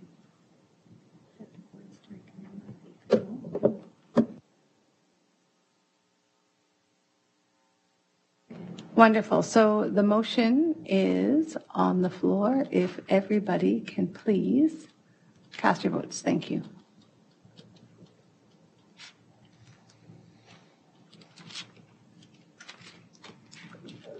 Wonderful. Thank you very much. And that passes unanimously. Okay, we are up to item 4.2, action items for May the 3rd, 2023. We've already looked at the student trustee approval. Congratulations again to our 2 new student trustees. And we are now up to item 4.2.2, the multi-year plan foundational elements ad hoc committee, report number 23065. Trustee Oliver, did you want to speak to this at all before I put the motion on the floor? Thank you. Through you, Chair. This nicely builds on the report that was brought at the last board meeting by Director Ennis. This particular report, 23065, I had brought to you for information at the April 19th meeting, and this report was also presented again at our recent Committee of the Whole. where we all had the opportunity to discuss it further. And so as a result, we have the final report and the recommendations for decision tonight. This motion recommends that an ad hoc committee be struck with focus on the multi-year plan foundational elements. This motion provides further recommendations specifically around its membership and mandate. It recommends that membership include members of the Board of Trustees and members of the senior admin team. And finally, that the mandate of this ad hoc committee is to develop a strategy outlining professional development opportunities that seek to enhance the capacity of the Board of Trustees and members of the senior team in areas of adaptability, relationships, communication, engagement, and accountability, and address challenges that are facing the HDSB. I personally am very much looking forward to this initiative, and I am very excited about the collaboration that it will afford us, and I look forward to your support. Thank you. Thank you. So I will read the motion and open the floor to questions and debate. So be it resolved that the Board of Trustees strike a multi-year plan, MYP, foundational elements ad hoc committee to work in collaboration with the director to develop a strategy outlining professional development opportunities that seek to enhance the capacity of the Board of Trustees and members of the senior administrative team in the areas of adaptability, relationships, communication, engagement, and accountability, and address the challenges currently facing the HDSB. Be it resolved that the membership of this ad hoc committee not exceed 9 members, including no more than 5 trustees, the director or designate, and up to 3 staff appointed by the director. The ad hoc committee will report to the Board of Trustees with a proposed strategy no later than the last committee of the whole meeting of the 2022-2023 school year. And be it further resolved that the multi-year plan foundational elements ad hoc committee, mouthful, be dissolved after completion of the strategy's components. Trustee Oliver, would you like to move that motion? I will move that motion. Thank you very much. And Trustee Gray, would you like to second that? Yes, I will. Thank you. Thank you very much. Are you ready for the question?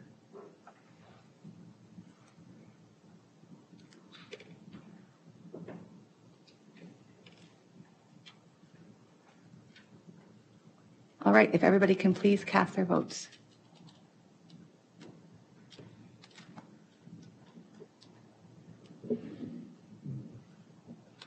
Thank you very much, and that passes unanimously. Thank you, Trustee Oliver.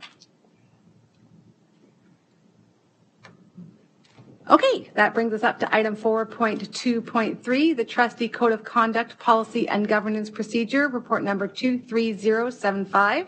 Trustee Collard, Trustee Rocha, Trustee Baxter, and Trustee Ahmed, and Trustee Oliver. You have 5 minutes to discuss. Trustee Collard? Yep, I'm here. I just had trouble with my buttons. The last committee of the whole meeting, we reviewed the changes that were recommended to the policy for the code of conduct and discussed them, and trustees were all in favor of proceeding of bringing it back to board. As you know, the code of conduct is due legislatively to be renewed by the 15th of May. So while it's a little bit tight, it's not super tight, but it is supposed to be done by the 15th, and I look forward to your support of this. Please let me know if you have any questions.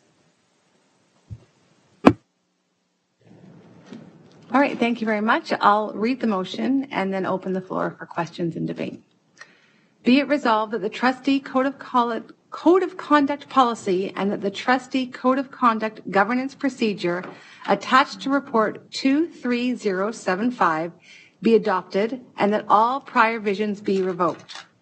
Be it resolved that the definition sections of the prior version of the Code of Conduct be moved to the Policy and Procedures Framework Policy as per our usual practice. Trustee Collard, would you like to move this motion? Yes, please. Thank you. And Trustee Baxter, would you like to second that? Yes, I would. Thank you. Are you ready for the question?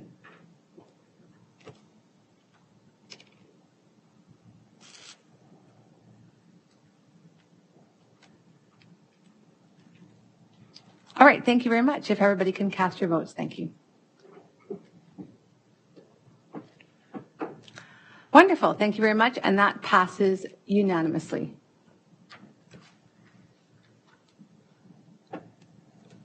Okay, that brings us up to item 5.0, communication to the board. First of all, for action for May the 17th, 2023, we have the committees and appointment policy report number 23078. Trustee Rocha and Trustee Collard, you have 5 minutes. Thank you. Through you, Chair. Although this policy is up for action on May 17th, I would like to make a motion to suspend the rules this evening, and I'll tell you why. I would like you to consider that we actually action it tonight, and that's because it was through my own error that this should have been presented at the board meeting in October, and somehow it was missed. So we did discuss this at a committee of the whole in October, and I failed to include it in a board package. And I think why I would ask you to consider suspending the rules this evening is that legal already looked at it. There were no material changes other than the title being changed to include the word "and appointments" to reflect our OPSPA director position. And if we deal with it today, we don't have to look at it again on May 17th. So to that end, I would like to put the motion that be it resolved that the Board of Trustees suspend the rules so that we may address this policy this evening. All right, thank you. Do I have a seconder for that motion? Yes, please. Thank you. Trustee Gray. Thank you very much. I'm just looking at the document, and I'm just wanting to clarify that I see that it says at the very top right-hand corner, adopted 2019, reviewed every 3 years. So is there, these dates will change, obviously, if we forward this through tonight, will it? Yes, through you, Chair. So the adoption, well, not the adoption, but the revision would reflect either, I would ask Manager Carrillo, it could either reflect the October date when it was first brought forward, or it could reflect today. And it would make sense today because we are approved, well, hopefully you'll approve it tonight. Mm-hmm. And then we would add a 4-year for next review. So thanks for that, clarifying that.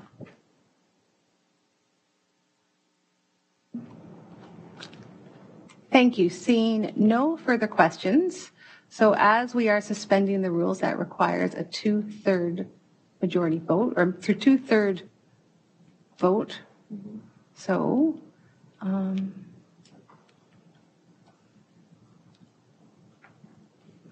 okay, seeing no further discussion on the floor, I'm going to put the motion on and ask the question if everybody is ready. Okay, please cast your votes. Thank you.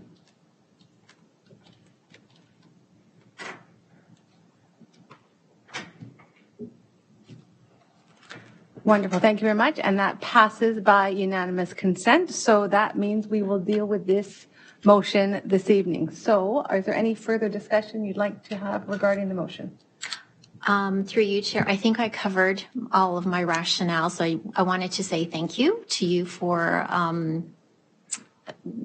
considering it for this evening. Much appreciated.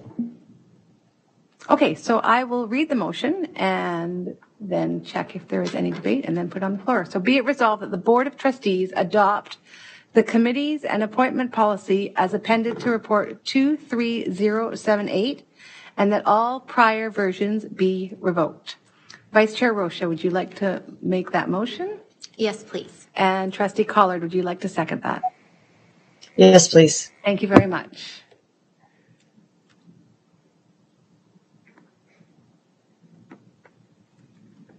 I think Trustee Gray, that's from before?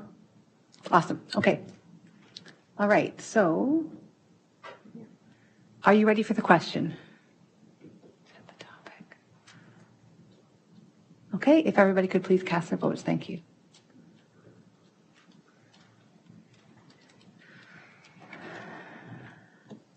Wonderful. Thank you very much. And again, that passes unanimously.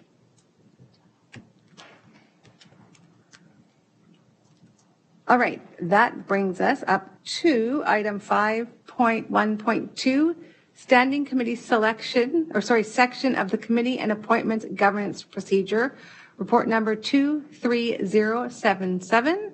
Again, Trustee Collard, Trustee Rocha, Trustee Baxter, Trustee Ahmed, and Trustee Oliver. You have 5 minutes to tell us a little bit about this, please. Thank you. We did review this at Committee of the Whole 2 meetings ago, and there were no questions or concerns with the changes proposed. In fact, there was praise for some of the changes, so we're hoping that this will pass quickly and easily next meeting. If there are any questions, please let me know.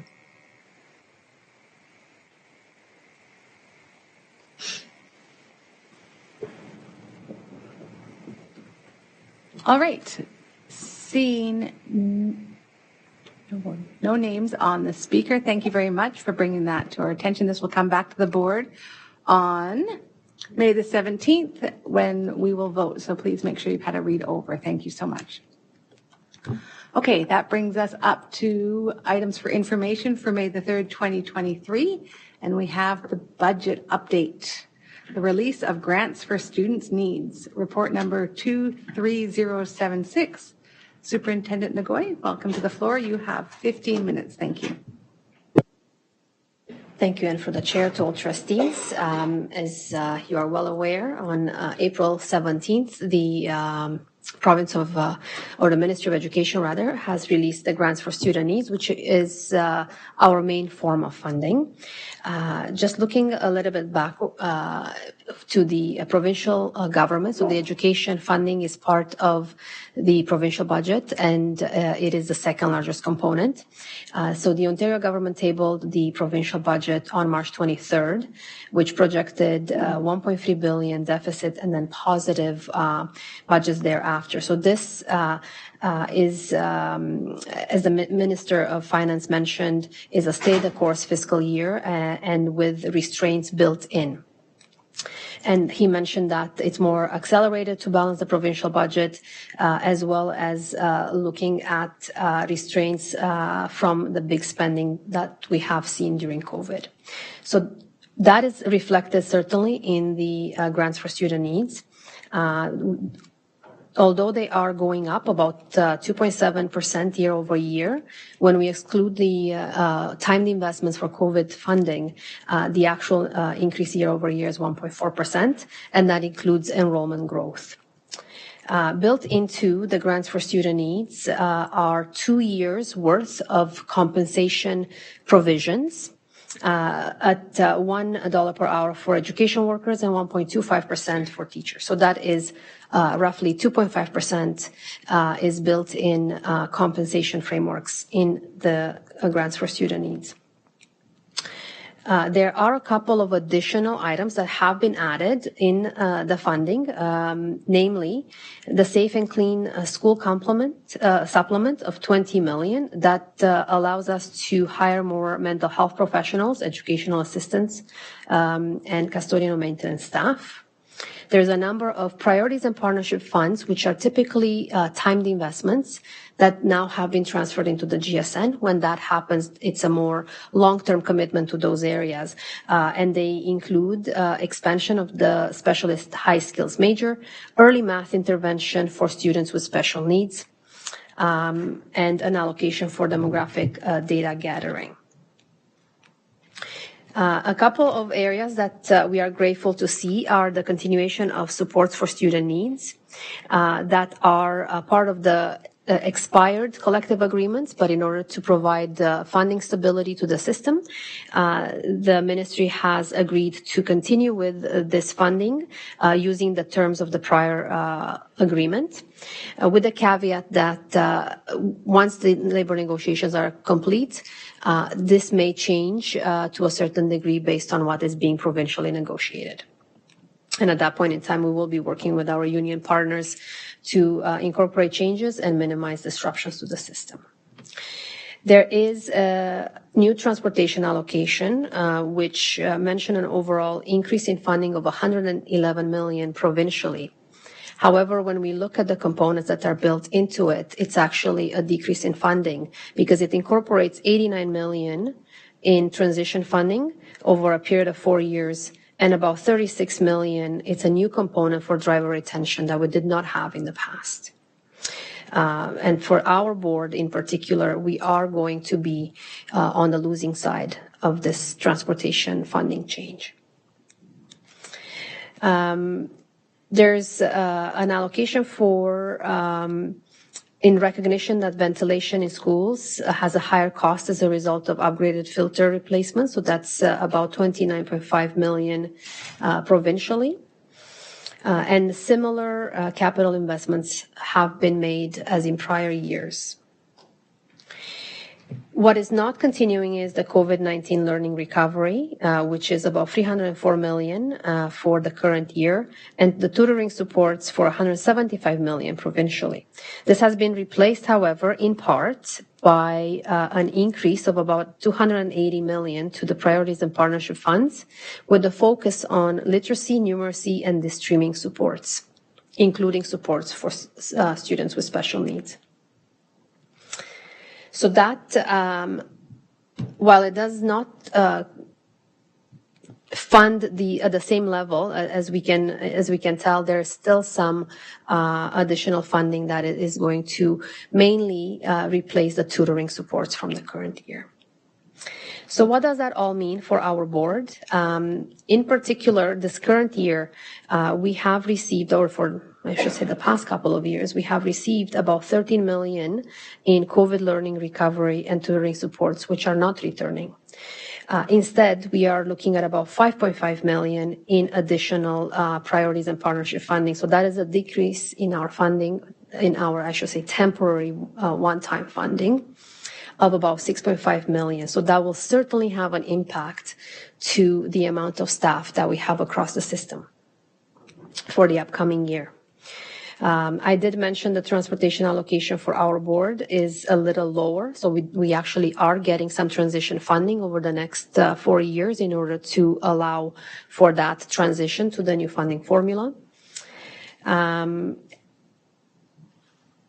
And the remote learning is the other big area of concern for our school board. Remote learning is not an efficient, and speaking just plainly from a financial perspective, financial feasibility, it is not an efficient mode of learning when we have just a handful of students from one school that are registering for remote learning. So all the staffing that are required to staff a remote learning school are above complement.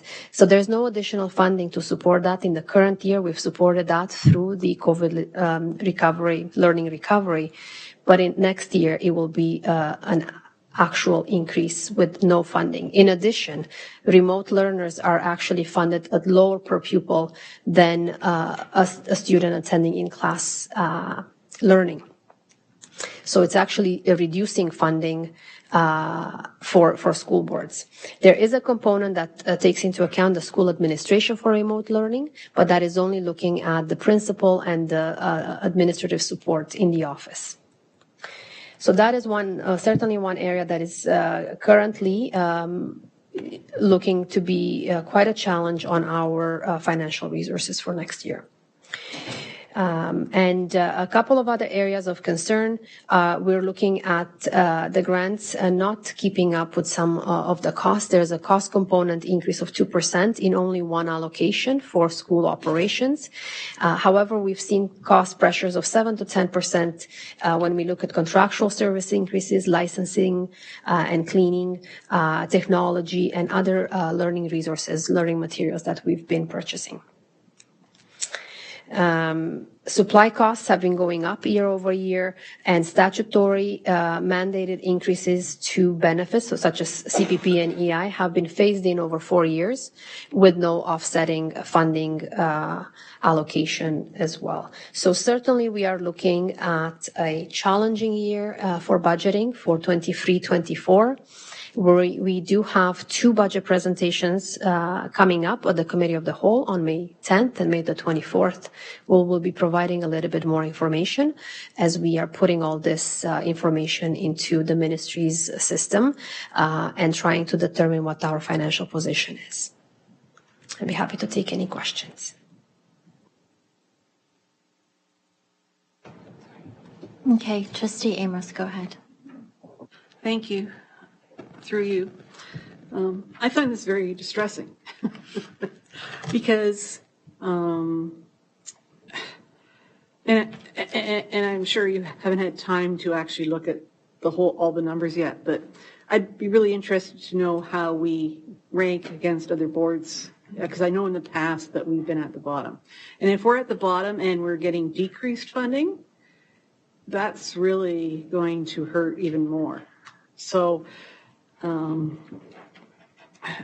just as a notice to my fellow trustees, I believe we may need to start the fix the formula as an ad hoc committee again, and I plan to bring a motion to that effect. All right, thank you, Trustee Amos. So for those who are new to the board, that was, my gosh, was that 3 years ago? We engaged the community in looking at the underfunding of our board and had them support us in trying to advocate from the government to give more funding to a board that is severely underfunded in relation to other boards across the province. So thank you, I appreciate that and look forward to that motion, Trustee Amos. Trustee Gray. Yes, thank you very much. Like Trustee Amos, I'm very concerned about this. This is really a bad news report in the sense of all that is not there in it for our school board to be able to continue. And particularly distressing to me is that the notion of the 6.5 million, a net decrease, which again, speaks to a decrease in the number of staff that we will have available to help us at a time when we recognize that that's, probably one of the most impactful ways to help our students, especially in what they've come through in the last couple of years. I wonder if Superintendent Ngoy could speak to us about how this will move forward in whether we will be able to have a compliant budget final report this year or whether we will fall under that. And also, my second part question would be, have you heard from other school boards? Are they equally as distressed with this information coming into their boards? Or, as Trustee Amos says, other boards do get funded differently than the Halton District School Board, which has always been known to do more with less, but it just isn't feasible or sustainable anymore. So thank you for your notion of having that committee resurrect, and I ask those questions of Superintendent Ngoy. Thank you. Thank you, and through you, Chair Shuttleworth, to Trustee Gray. It is a little early to say where the financial position will be. And just for the benefit of our new trustees and the public, a compliant budget is actually a deficit budget. And it's a deficit budget using our own reserves within 1% of the provincial allocation, which is allowed by the ministry. And we have in the past done that on purpose. So it's not a structural deficit, but we've added one-time initiatives and supports in order to complement what we have to support the students and the multi-year plan. So we sort of plan to have a compliant budget. That's, on purpose.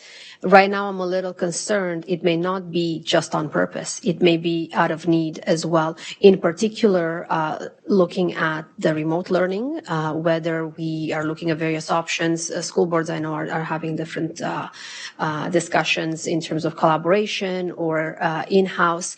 Either one of those options, it's a net increase to cost to every school board. So there isn't an option that will, provide relief from that. So we are very concerned about some of that lack of funding. I would mention that in terms of, I mentioned less investment in temporary investment of 6.5 million. Year over year, we're growing. So when we bring forward the revenues, they will have quite an increase over the past year. We'll have to remind ourselves that includes offsetting costs, right? So an increase in students, it's an increase in classrooms, increase in teachers, increase in resources. There's also provisions for salary benchmark increases that we have to put aside until the negotiations are finalized and we determine where exactly those land and they are being paid retroactively at that point in time. But we do have to actually put them in because that increase that we'll see in the revenue has cost us also. It's already spoken for. So it's a little early to say if we can balance the budget without the additions we want to do on purpose.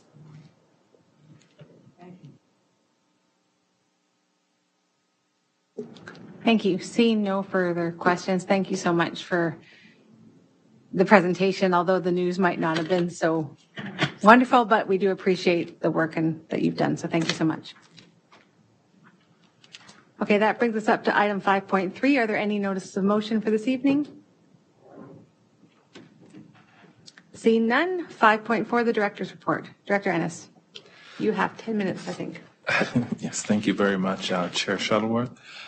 I'm going to ask Superintendent Podjovac and the team to line up the director's cut for MYP.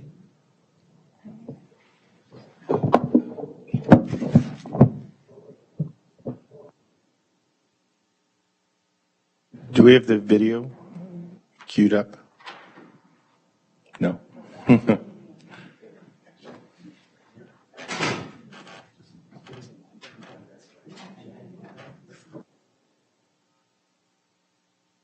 While we wait for the video, I would just like to highlight that two of our teams representing W.I. Dick Middle School in Milton were regional winners at the Toshiba NSTA Explorer Vision Science Contest.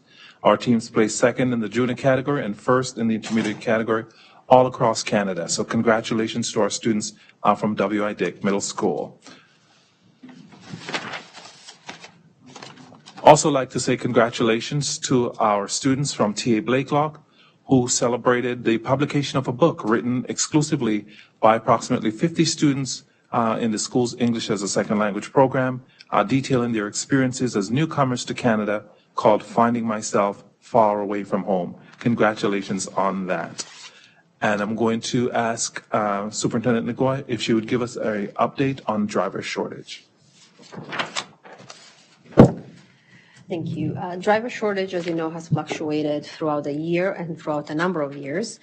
For the current year, we were looking at about 37 open routes in September to 20 open routes in January, and now we are back up at 38 by the end of April.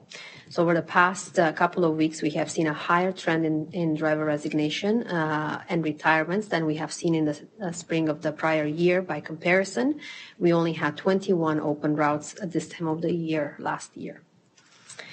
We do continue to work with our bus operators, the consortia, and our coterminous board to continue to support and promote new drivers and training and marketing efforts. This is, however, a provincial issue. There have been significant shortages of labor, not just in this sector, but in many sectors across the province. We are still not sure currently with the new transportation funding allocation how that may change any of the contractual obligations we have with our bus operators. But that's something that we're currently working on, and we're looking at the compensation parameters and driver retention programs as well for next year. Thank you. Thank you. I believe Summer has indicated the video is ready. Would you like me to introduce it? Briefly, this is number 9 in our Director's Cut series, but third of our multi-year plan installment this school year, and this is on mental health and well-being, area of focus in the multi-year plan. And I think you will find, again, we're trying to dip into the classroom and show parents and all stakeholders what this looks like in a real classroom context. So thanks, Summer. Take it away.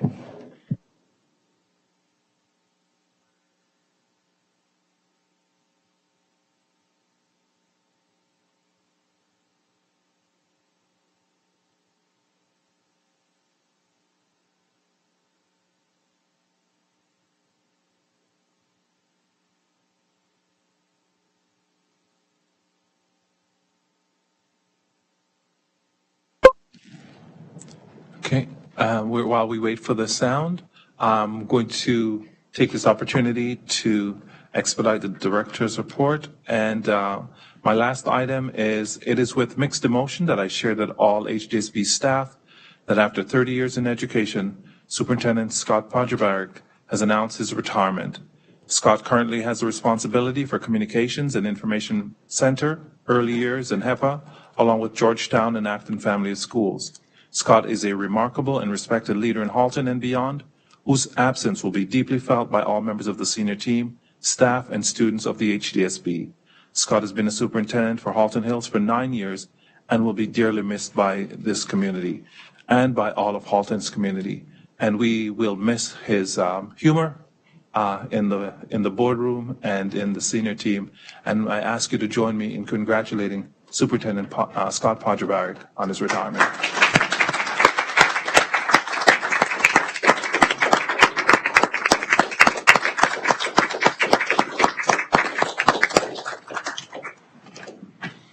And the on mental behalf of health the and trustees, well-being area. I will ask Trustee Gray, who has worked closely with Scott for 9 years, yes, to say a few words. Thank you. Thank you very much. I can remember the first time that Scott and I came together. I think it was over a lunch, and we talked about how we were sandwiching Halton, in that I was coming from the other side of Halton, from Peel, and he was coming from Waterloo. We were coming together in our first year in working with the board. I've appreciated Scott that he chose to stay in the Hills for his 9 whole years while in the Halton District School Board. My observations is that Scott is highly committed. He's observant. He knows his community. He's thoughtful. He's thorough in his approach.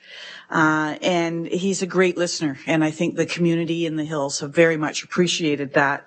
Many of you may not know, but the community in the Hills is very distinct. It's very different. We have very small schools. In fact, I believe we have the smallest school in the board, and we have one of the larger secondary schools in the board. So the schools range, and many of our schools, and I heard tonight of one school that was going to a single administrator. Many, in fact, I think the majority of our schools in the Hills are single administrators. And that takes a very, very highly skilled superintendent to work with those individuals who are supporting their entire school community, but not having access to that support of a vice principal. And Scott has done that so very, very well.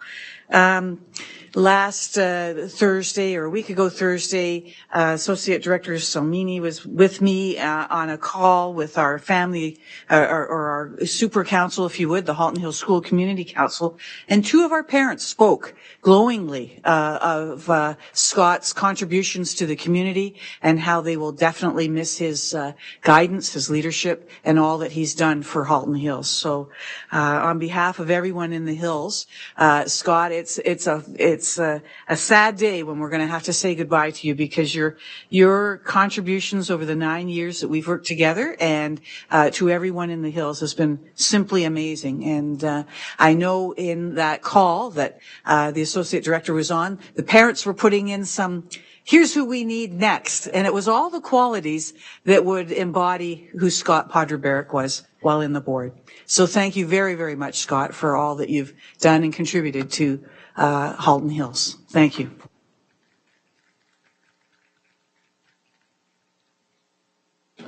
And I believe the video is ready, Summer.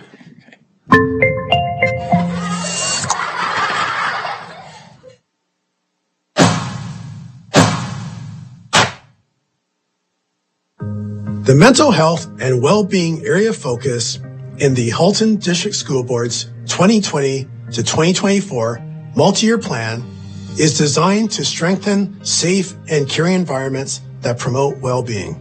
The goal is to incorporate a whole person approach that includes cognitive, emotional, social, spiritual, and physical development, as well as academic development, enhance relationships and positive learning, and work climates to nurture a community where everyone belongs and feels safe, and improve mental health awareness, knowledge, and skills while reducing stigma and creating circles of support.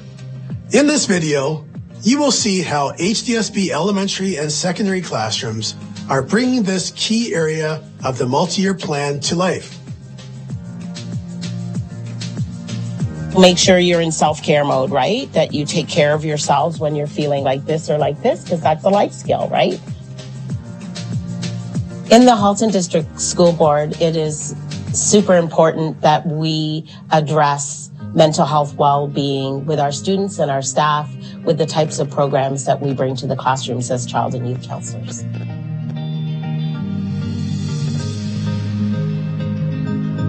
So some of the programs that we use are Second Step, as well as another program that I actually co-wrote with a colleague of mine, Ashley Henderson, Chill Club.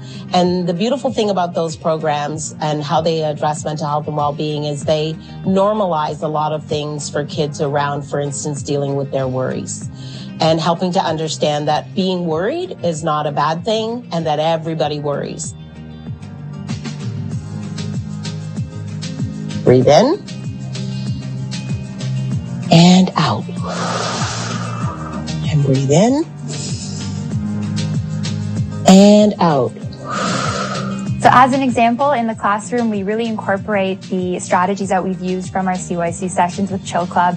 So when we have a math test, as example, taking deep breaths, using that breathing ball strategy really helps my students to calm down and recognize that they're going to be okay during the math test. Or when doing a big presentation, rating where we feel that on our worry scale. You know, is it something small? Is it something big? And what can we do to really bring that stress and anxiety down before doing something that might make us nervous in the classroom?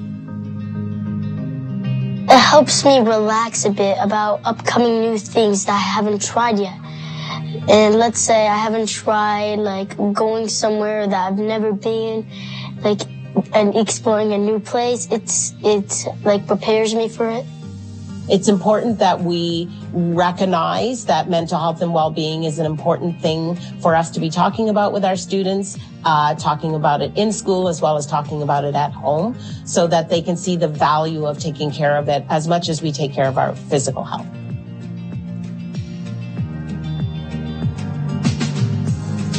Every week in my classes, I have circle talks that we do, and we have a question or two each week that's different, and our students gather around a circle so everybody's at the same level facing each other, and we each share what the answer to those questions are, and it's just a chance for students to get better acquainted with each other and see these conversations or side of themselves that they may not see in day-to-day conversations, and hoping to strengthen those connections with those students and make them feel more comfortable in my classes so that they are better able to learn and receive that information. If they don't have a sense of connection or belonging to their classroom, they're not going to be engaged in their learning and they're not going to be able to progress through. They're also not going to have the ability to build those closer connections and better relationships outside of the physical classroom, in the hallways or after school, and make those connections lifelong. Well, I have a lot of math anxiety, just like even looking at math problems, because it makes me feel overwhelmed. So being able to like check in with myself and say like, oh, I know what to do. I know how to progress in this problem. And I know how to like succeed in this. I just have to take a step back and tell myself that it's going to be okay. That's my way of interpreting my mental health to be in a stable position, because I'm not having like an extreme response. Because we're only with our students for a short period of time within their life, our goal is to have opportunities to experience and try out new things that they may not have tried out on their own, so that hopefully they pick up a couple of things that really sit with them and they can take on into adulthood and onto their life, or at least the idea of being willing to try something new to further enhance their mental health. As you have seen, the HDSB's 2020 to 2024 multi-year plan is an important document that sets a direction and prioritizes our efforts as an organization to support our 65,000 students and 9,000 staff members. With mental health and well-being as one of the 5 areas of focus in the plan, HDSB schools continue to help students learn, grow, and inspire.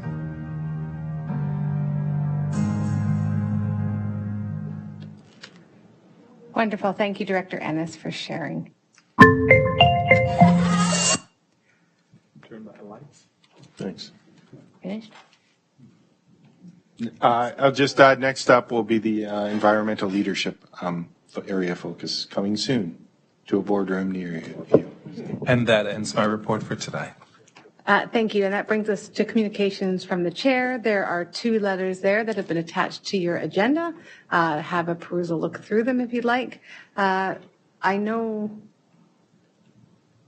I've just recognized that we don't have a place for OBSPA. So maybe you can do that now, Trustee Gray? Oh, it's not on here. All right. Committee. I'm going to borrow this for a second because mine's different. All right, so committee reports. Are there any committee reports for this evening? A little bit. Trustee Gray. Yes, very quickly, the Inspire Award Committee is due to meet for a 3rd time coming up. I ask all 8 members to check their inbox because a survey went out today so that we could align ourselves into a common date. Thank you. Thank you. Trustee Collard. Thank you. On behalf of Trustee Gray and myself, I just wanted to advise trustees that we will have a slight delay in proceeding with the director's performance review. The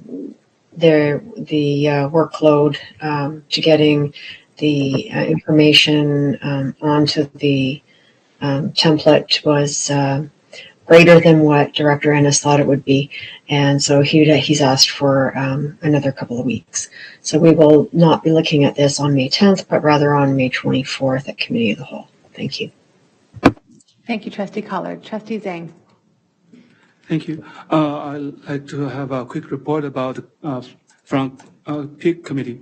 So last Saturday, April 29th, the PIC Committee has a PIC conference in Milton, in Elsie McGill High School. This conference, this year we have more than 750 registered to attend this meeting, and we have around 26 workshops, and it's a 4-day event. Our keynote speaker, Dr. Jean Clinton, shared a lot of great information from her from her academic perspective and personal experience. So we receive lots of positive feedback from parents. And if this conference is organized by parents, parents help other parents. So if the parents this year missed the conference, we welcome more parents to join us next year. Thank you. Thank you, Trustee Zhang. Trustee or Vice Chair Rocha.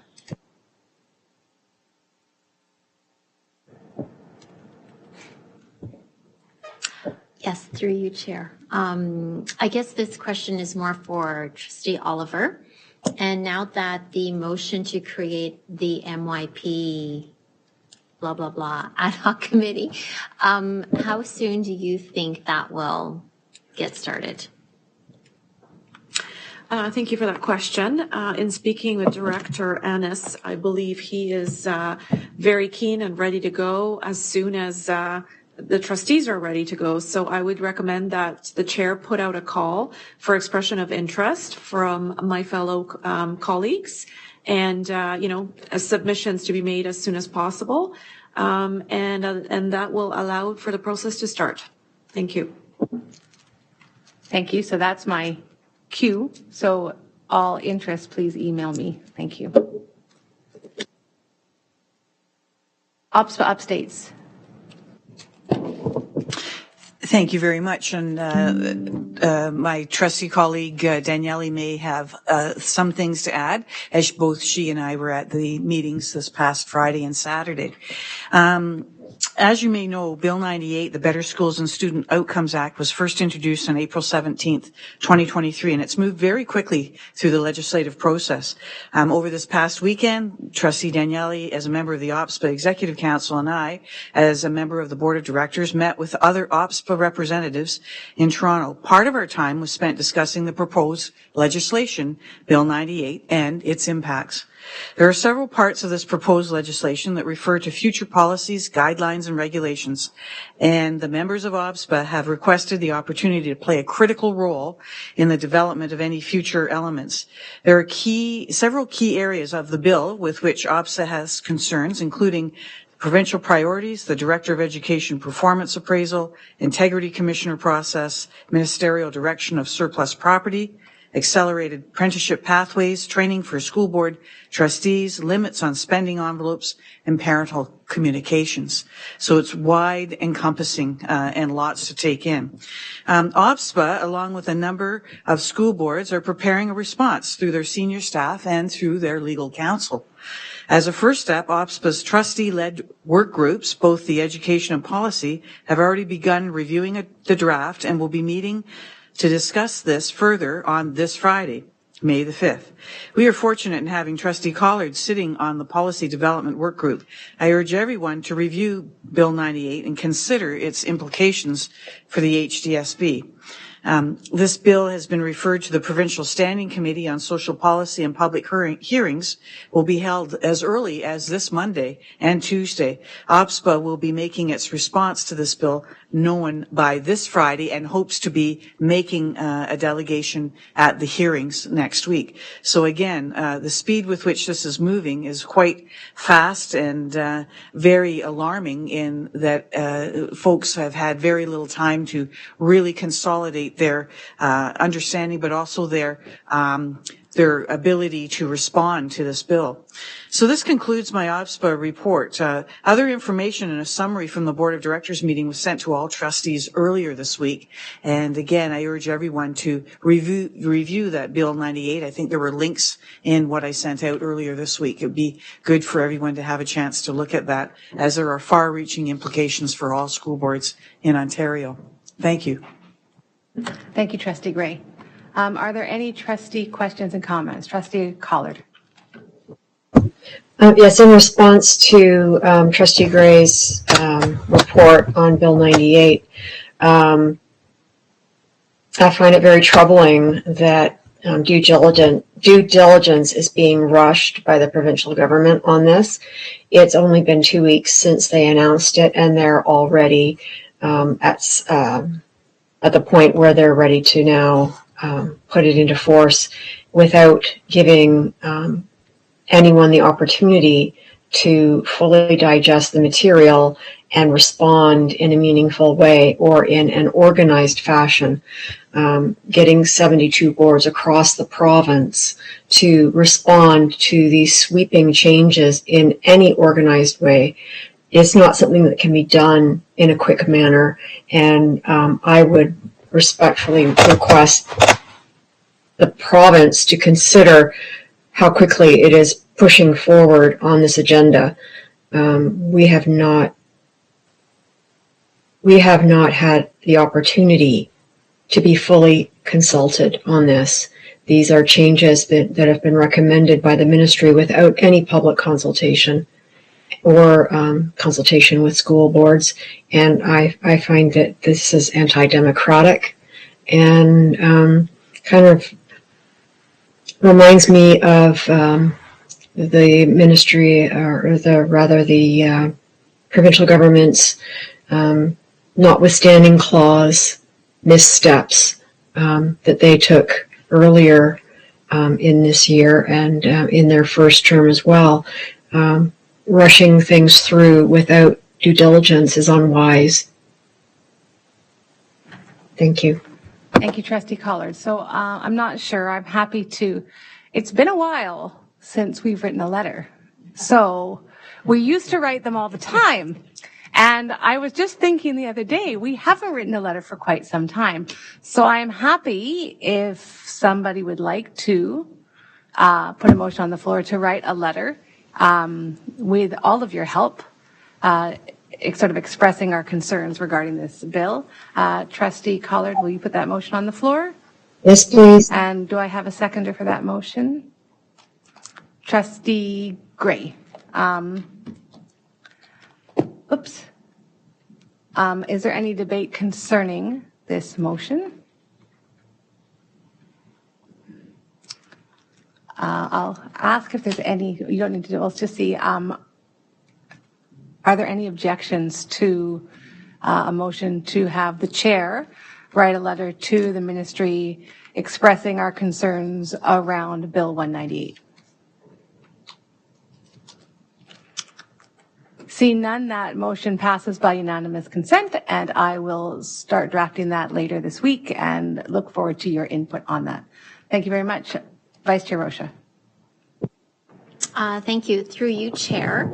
I'm wondering if Director Ennis or someone from his staff could perhaps address the concerns new homeowners have regarding moving into a neighborhood, thinking they're going to a specific school, and buying their property based on rankings from the Fraser Institute. So I guess my question is, what do we have to say about rankings? And also, you might want to mention how awesome all of our schools are and that there is no school better than another. So if you can talk to that, that would be great. Thank you. Thank you for the question, Vice Chair Rocha. I would say I would not, I mean, if you buy your house in Halton, you're doing well. And if you're coming to any of our schools, you're doing even better. So I'll ask Associate Director Salmini if she could respond. Certainly. Through you, Chair, to Vice Chair Rocha, I can share a little bit of information about the Fraser rankings. So in Ontario elementary schools, the ratings are based on EQA results in grade 3 and 6 for reading, writing, and math. The secondary school ratings are based on the school's secondary school literacy test, OSSLT results. And some of the cautions to keep in mind when interpreting the ratings relate to one aspect of school performance, EQAO and OSSLT. We know that there are many, many, many more ways that our students demonstrate their knowledge, their skills, their abilities on a daily basis in classrooms. So this is a moment in time. The ratings are relative to schools included in the data model at any one time. The ratings can obscure schools' progress over time, specifically as stated on the Fraser Institute FAQ, because it is a relative measure. In order for a school to show improvement in its overall rating out of 10, it must improve faster than the average. If it improves, but at a lower rate than the average, it will actually show a decline in the rating. So the ratings are helpful in obtaining an overall picture of each school's performance on those standardized tests. But I would say that school level data is more accurate in measuring achievement and growth for individual students. And I have a practical example from this year to share. And that would be the small group learning recovery programs within our schools as a result of our instructional resource teachers. We have schools in our system with lower Fraser Institute rankings that have demonstrated excellent results for individual students in this program. And so those are the kinds of things that are happening in our schools every day that wouldn't be captured by the Fraser rankings. And so I guess what I would just end by saying, school rankings are specifically based on academic performance of schools compared to other schools in this particular ranking system. It is helpful, but an enriching education includes many more things, as you all know, things like extracurriculars, the community of the local school and their involvement, the involvement of the teachers, the involvement of parents, and so many other factors. So I would encourage families and parents to think about that, and that the rankings don't tell the whole story. There are many more qualitative measures of a great educational experience for our students. And I would echo Director Ennis's comments. Halton is a great place to be. We have a great staff and great communities that do wonderful things for all of our students. Thank you. And again, I echo both Associate Director Salmini and Director Ennis's views. You can't really know a true school by the measures of the Fraser Institute. You need to walk in the doors to really feel what it's like. So I encourage anyone who is concerned to visit their local schools to get a feel of the school in terms of how it's their fit. There are no further questions Trustee Daniele. Thank you very much. We're in trustee questions and comments, right? Yes, we are. Okay. I apologize. I meant to do this under notice of motion, and I somehow missed. I'm having tech issues. I do apologize. I keep cutting out. I just wanted to give trustees a verbal notice of motion that I will be bringing something to the next board meeting regarding the board leadership account, and that will be written out and provided to you in full. Oh, thank you, Trustee Daniele, and I forgot that as well. So thank you so much for bringing that up. I appreciate that. Thank you. Trustee Oliver? Yes, thank you. Through you, Chair. Just wanted to remind our Oakville students and their families that starting May 1st, Oakville Transit is now free of charge for youth age 13 to 19 and seniors age 65 plus with the use of a valid Presto card. So that's great news for our students who will be able to get themselves to school, to their extracurricular activities, to their part-time jobs, to visit family and friends, using public transportation, and fulfilling our environmental sustainability and leadership mandate. The Presto cards that are required can be purchased anytime for a one-time fee of $6 at local Shoppers Drug Mart locations, Oakville GO Station, Oakville Transit, and Town Hall. So, thank you. Thank you, Trustee Oliver. All right, seeing no further speakers, we have no public questions this evening as both Trustee Rocha and I have checked the list. That brings us to item 7, which is adjournment. And as we've exhausted this agenda for this evening, I call this meeting adjourned. Thank you very much. If trustees and staff can please wait for 1 minute, and if I can ask the security officers to leave for just a second, thank you.